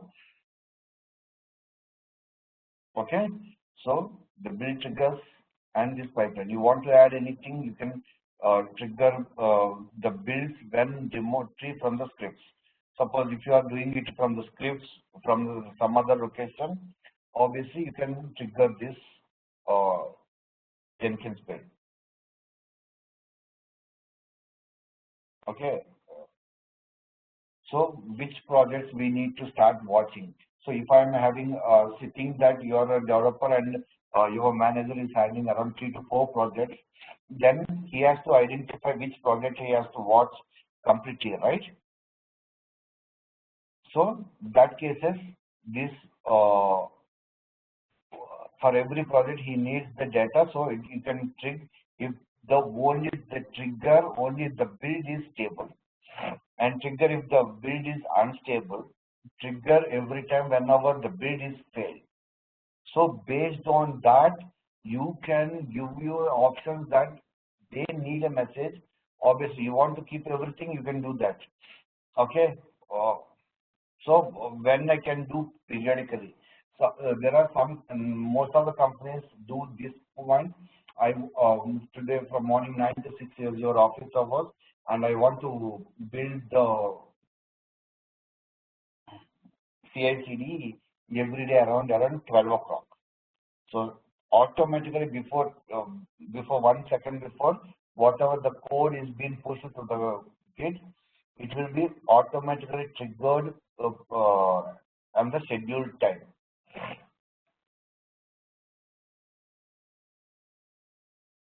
Okay. So GitHub, whenever we are hooking some things on the GitHub, we can get these things. And for SCM, we can do this whenever we trigger by a post commit hook. Okay.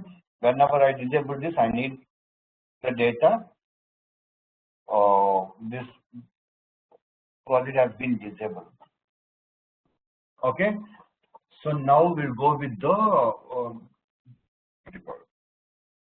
I'm not changing anything there. Blue version now. So this blue version, it looks like this. Generally, what is the purpose of this blue version is, it is a plugin with the Jenkins, completely designed for the Jenkins only, and generally this is also compatible with the freestyle jobs. Okay, so the only benefit we have it on the blue version is it reduces, increase the clarity of each and every member in the team. The reason is it has this highly sophisticated visualization, pipeline editor, personalization of as per the developers, and native integration of branch and pull requests. Okay, so these things, why do we need a blue version is simple. See, you have seen the normal way of using creating a pipelines and all these things. Do you think it gives you all the visualizations? It gives you the all the developer tools. There are a number of developer tools on the IDEs, and there are a number of what do you call different artisans, Heroku, and all these things are there for integration with a better creation of the pipeline on the CI/CD on them, all these things. So we use blue version on this because it is not only a CD concept we use mostly on the developers we use. So there are a number of things, which is GitHub, one is a Bitbucket, one is GitLab, and Git Kraken, all these things, right? There are a number of Git clients. So for using with all these things, Blue Ocean is one of the plugins where it is easily manageable with all the other Git clients and the different tools like Slack, Puppet, and Docker, and all these things. The number of integrations has been very high in the Blue Ocean. Okay. It also supports freestyle jobs. So the difference between this is a classic UI which you have seen in.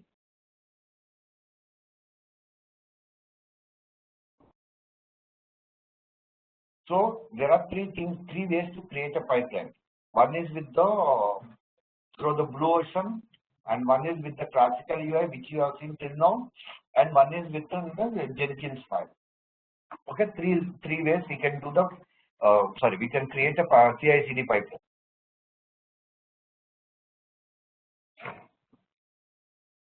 Okay, how do we create a CI/CD pipeline with the Blue Ocean?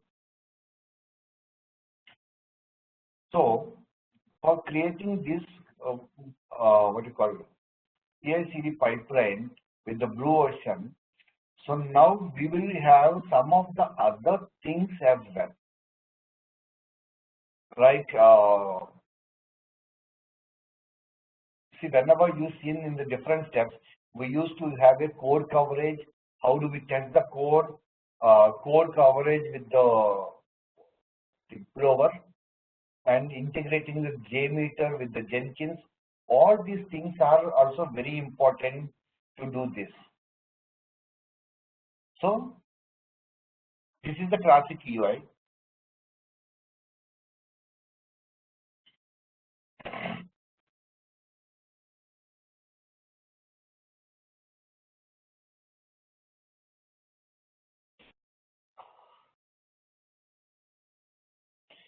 So this part we have done, right? Jenkins files and all these things.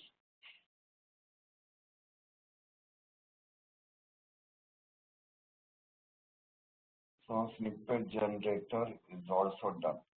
you want to take a break for the sixth session, you can take for 10 minutes and we can start.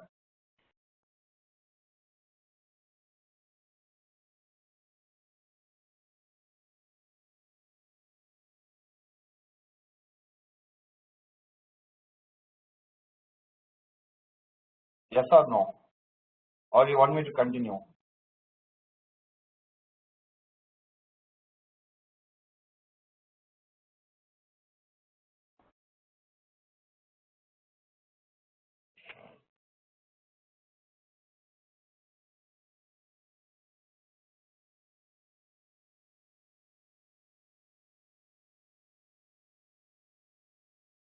Can anyone respond? Just 5-10 minutes.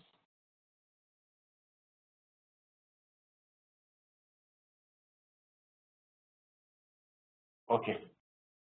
Just 10 minutes break. Okay? Yeah. Thank you.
So everyone is back?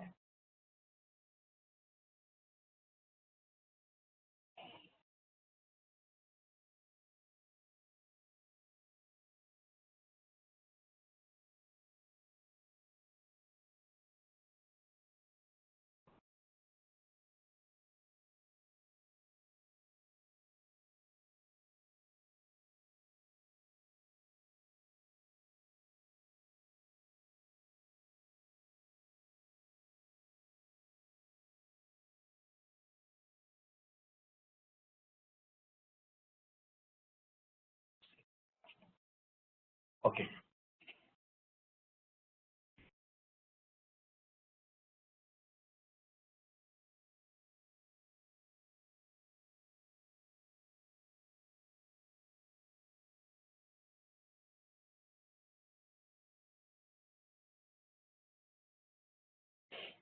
Okay.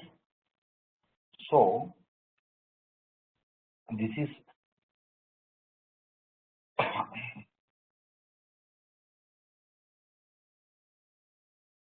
uh,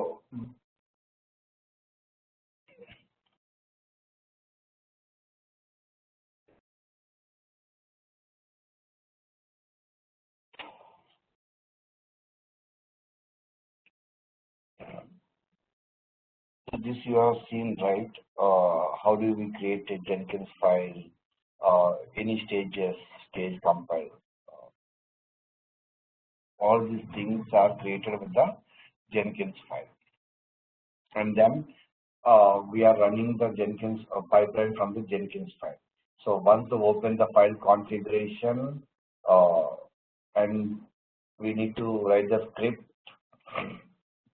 pipeline script, and select the Git in SCM and enter the repository URL and save this pipeline. It will be start building the once you start building it.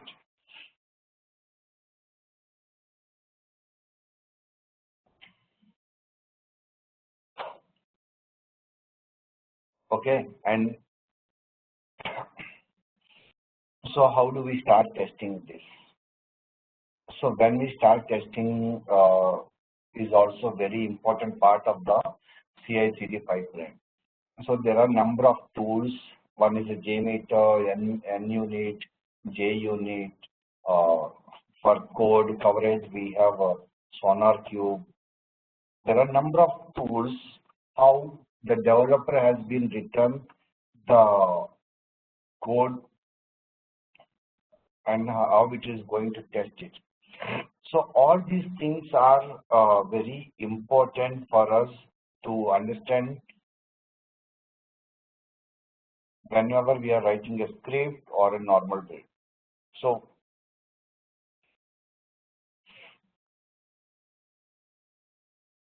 this pipeline is creating within one model, and this is with the other scripting file. Okay, so take all the build histories. So how do we create? Let me give you one more point to add it here. So you can create a Jenkins pipeline with on the dashboard.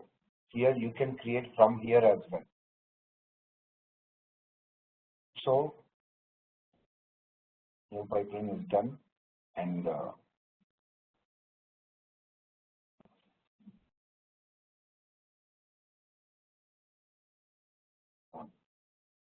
I'm just keeping this the name simply run just build pipeline view.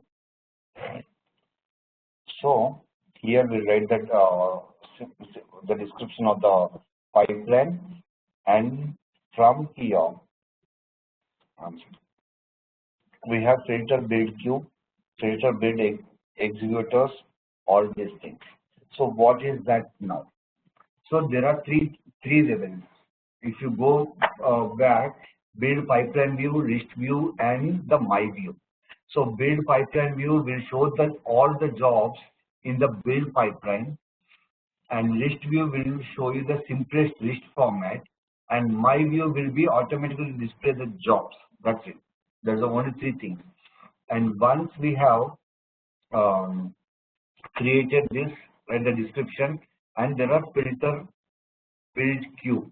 What is this filter build queue is, we are filtering the different types of builds based on the successful build or a failed build, right?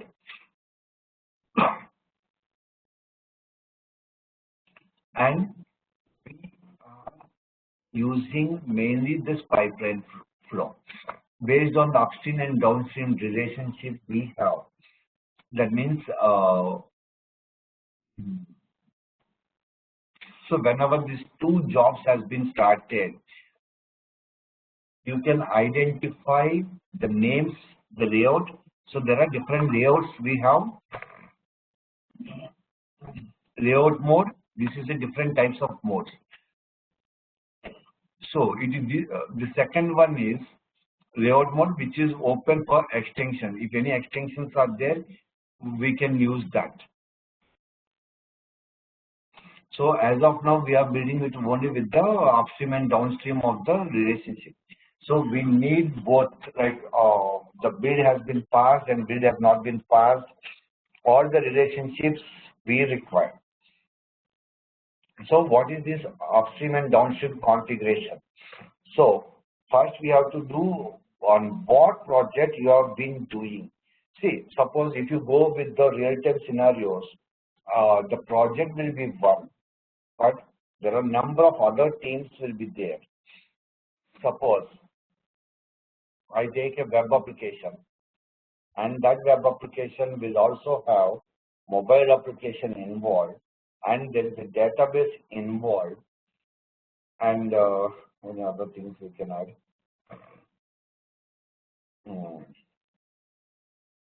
Yeah, these three things we can do. So upstream job is configured for the project that trigger as a project as a part of its execution, and downstream is configured based on the execution of the pipeline. These are the only two levels. Okay. So which job you need to be done initially? So I'm doing that margin. Suppose if I want this, I have a different jobs, right? So one is web folder, one is mobile folder, one is database or something you can do. So I'm doing it on the top on the complete Marvin folder. So what are these triggering options? So whenever we see for the triggering options, we have a standard build card. So it is a generic things, restrict the triggers from most successful builds, yes or no, you can add, and allow a manual trigger on the pipeline steps. You want to do the manual triggering on the complete pipeline on different stages, you can do this. Otherwise, you can do it in an automated build. Okay, so the number of builds displayed, you can add a number of builds. So this is how much is, suppose you are building 10 builds per day. You can, the number of builds which is been showcased in that excuse me. So you can add till how many number of the latest builds we have to showcase. So you can add up to 20 or 100 or 500. Okay. So then you can apply and just you can okay. These are the settings we do. It is in generic way. So now this first Marvin, the pipeline is 1. The number of pipeline is 1, and the name of the pipeline is first Marvin. It has started on 24th April this date, and 38 seconds has been done, and it is started with the Jenkins. Sorry. And you can show the console. How does the console looks right? All these things have been given here.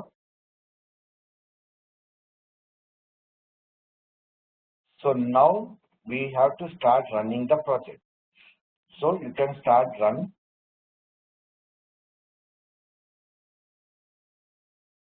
And if you want to reconfigure, you can configure again. So the same thing will start again.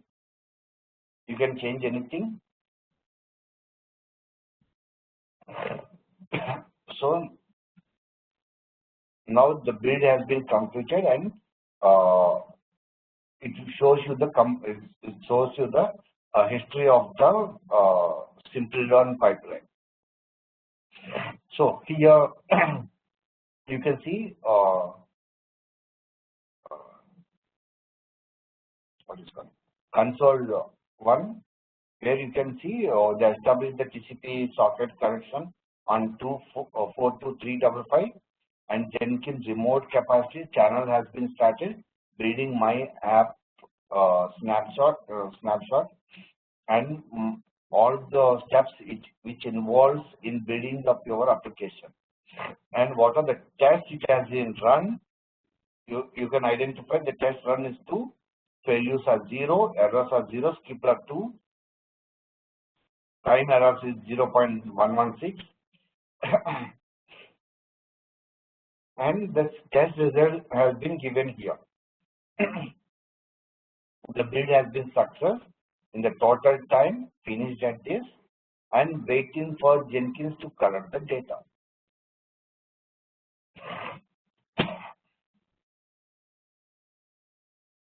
Okay, so this is running on the Maya. So this is the complete picture of every module we are doing it.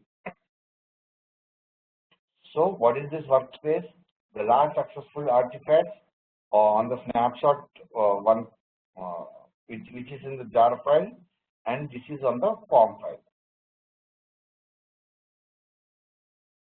So it will be downloaded. Okay, you want to see the latest test results where there is no failures now. So the duration passed is 1 and total is 2.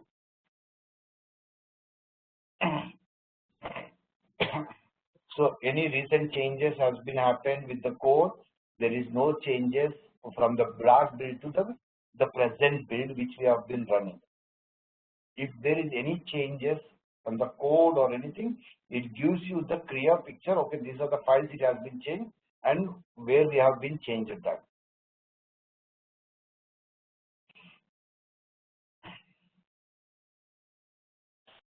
So you can delete this module also, or you can reconfigure again. See, sometimes you have to add some more points here, so you can start reconfiguring that, and then you can start build manually. You can identify here the build has been started.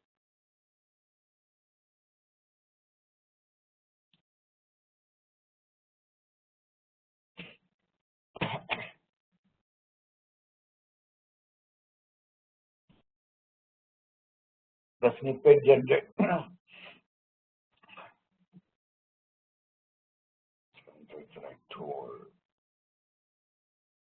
So I'm coming to this global variable reference.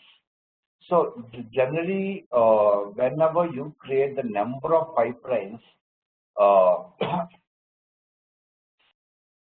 it also will give you the global variable reference.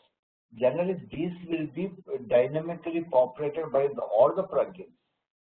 So whenever you have this global variable reference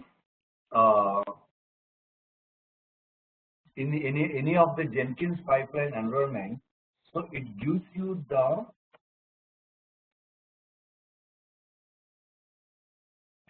whenever we are writing the script for this pipeline, right? There should be some dynamic values we have to be injected, and we have to use that. So these global variable reference will use injection of all the sensitive data at the runtime, for avoiding the hard-coded things which we discussed in the security, right, into the pipeline. So this is one of the major advantages for the global variable reference. And if we want to add any job parameters which are available at the runtime, that also we can do. See, because there are some coding standards whichever you see in the whichever you are going to see in the development, right? The same thing, there are some guidance which we have to look into it. And here there is one more thing. We need to set some of the Boolean values in this environmental settings and environmental variables for toggling each stages in the pipeline. So, and for one thing also is, so what is the environment we are using with the var name and current build with the the name of it running on the Jenkins pipeline and the parameters which we are using for the building of this successful build, and obviously there is a Docker everywhere. This is based on the related to the all the Groovy script which we use in the Jenkins pipelines.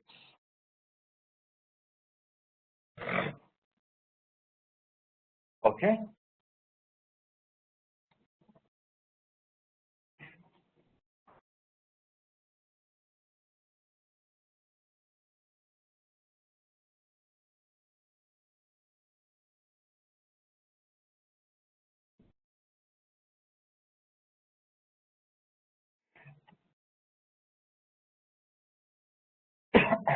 So do you have any questions still here?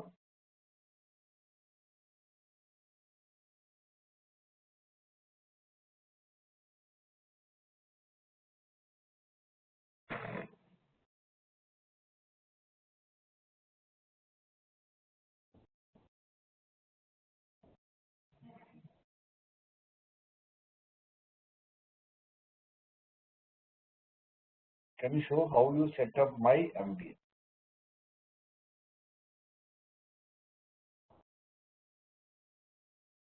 Only blue ocean, I cannot take it up. Rodney, right?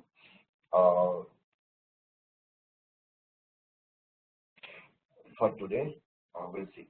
Can you show how you set up of my MVN?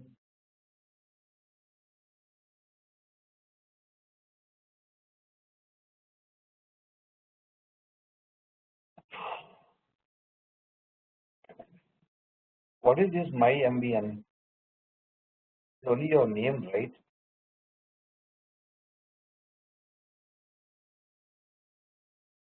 You can give your name.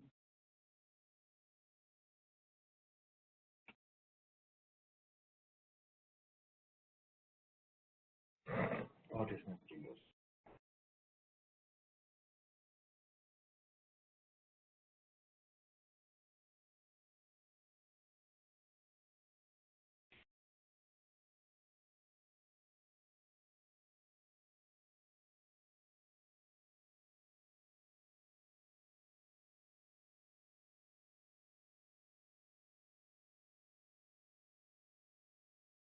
So you're asking in the pipeline how what I should. This is the name in the tools.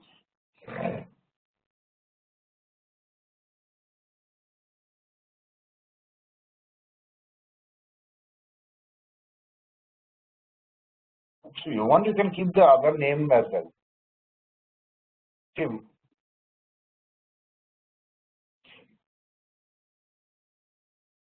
can,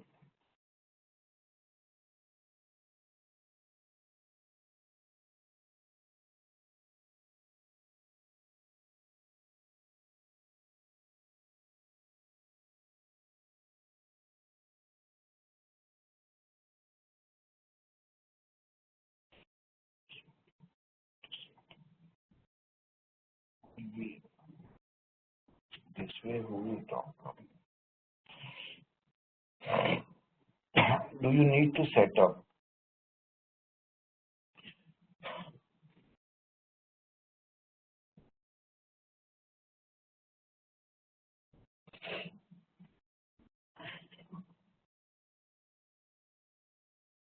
We already installed this Maven, right? That Maven, if you remember, that name of the folder I kept is my underscore MVN. That's it. You want to change that name and this, it will be the both are same.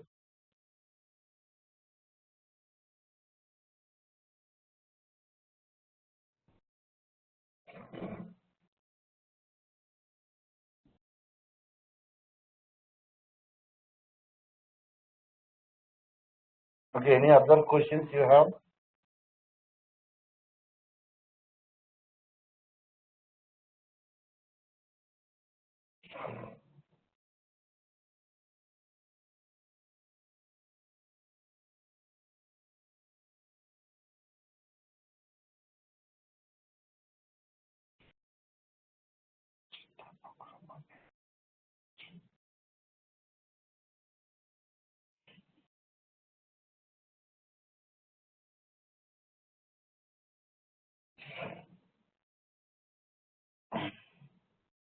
So you don't have any questions, huh?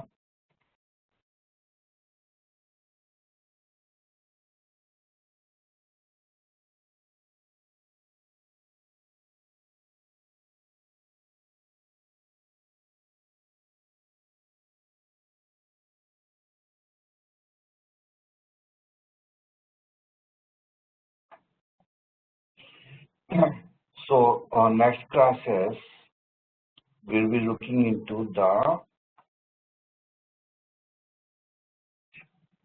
code analysis, the unit testing, automated testing, all the notifications and reporting, code analysis also, and the distributed builds. So distributed, let me explain you what is this distributed builds. We are able to build some of the builds, right, with the CI/CD.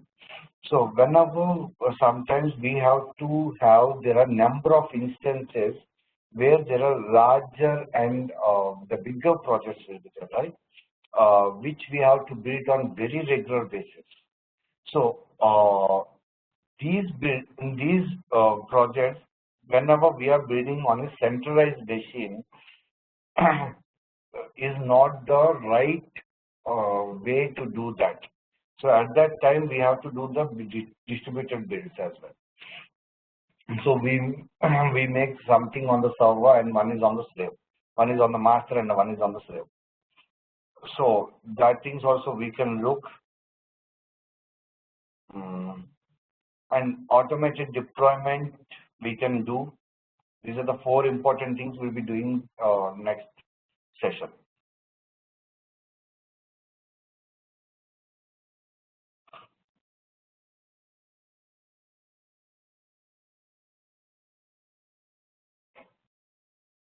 So is that fine?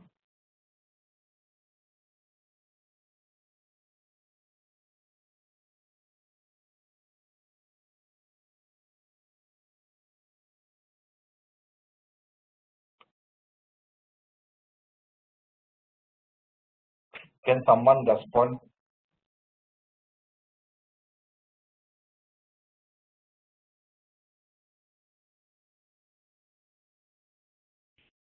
Yeah.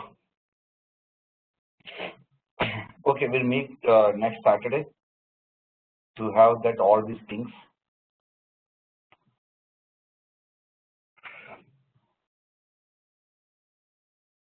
If you don't have any questions, we can leave for today. And try to practice all the things. I hope all your virtual machines are very good. You can start practicing.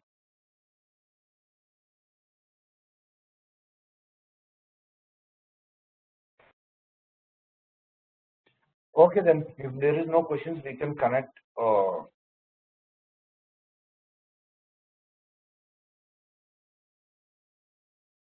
not using, they're not asking to do what I said.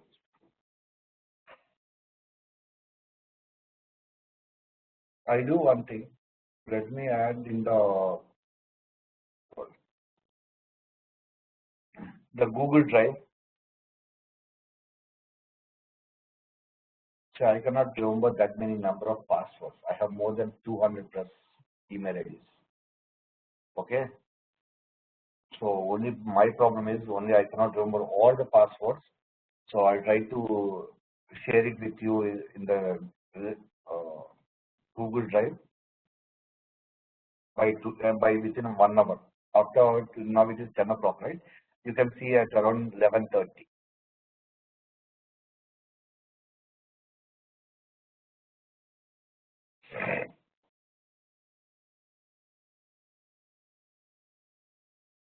I was very bad. I told the same thing. Okay. Someone has give you that.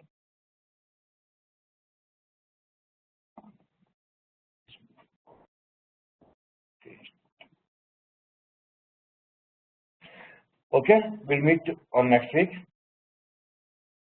and we'll look into that the remaining thing.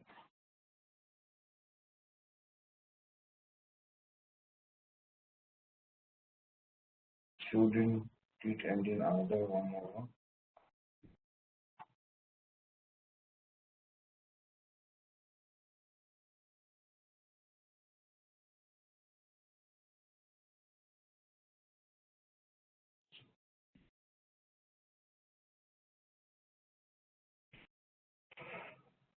There are some forms which I don't have. Okay. So please practice. I'll share it by within 1.5 hours from now. Okay then.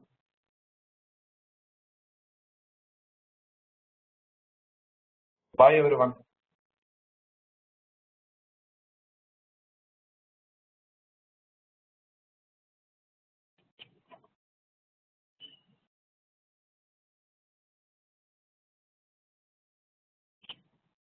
I don't know any WhatsApp group or anything is there.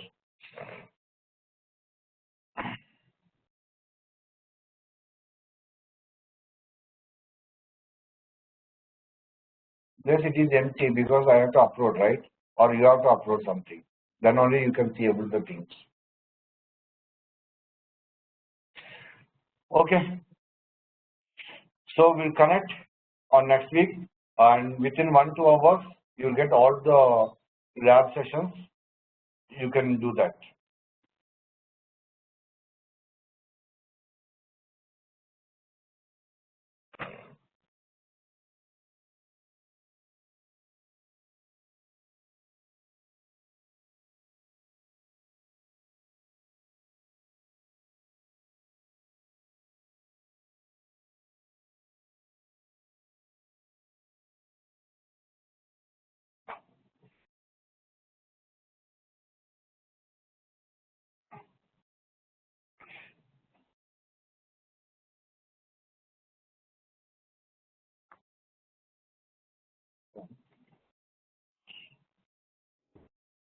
Google nonsense. I don't want to make my time test.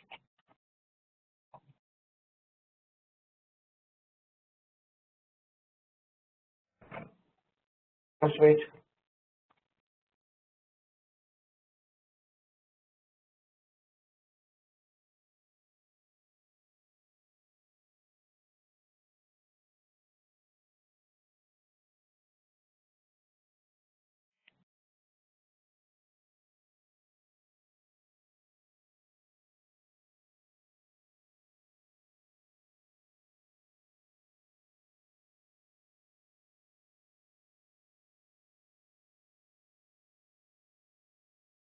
So this is the place I will upload today within 1 hour. Okay.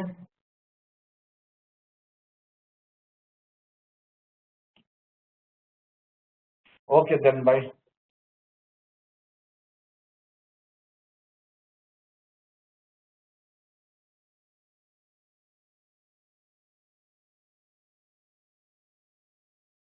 Understand.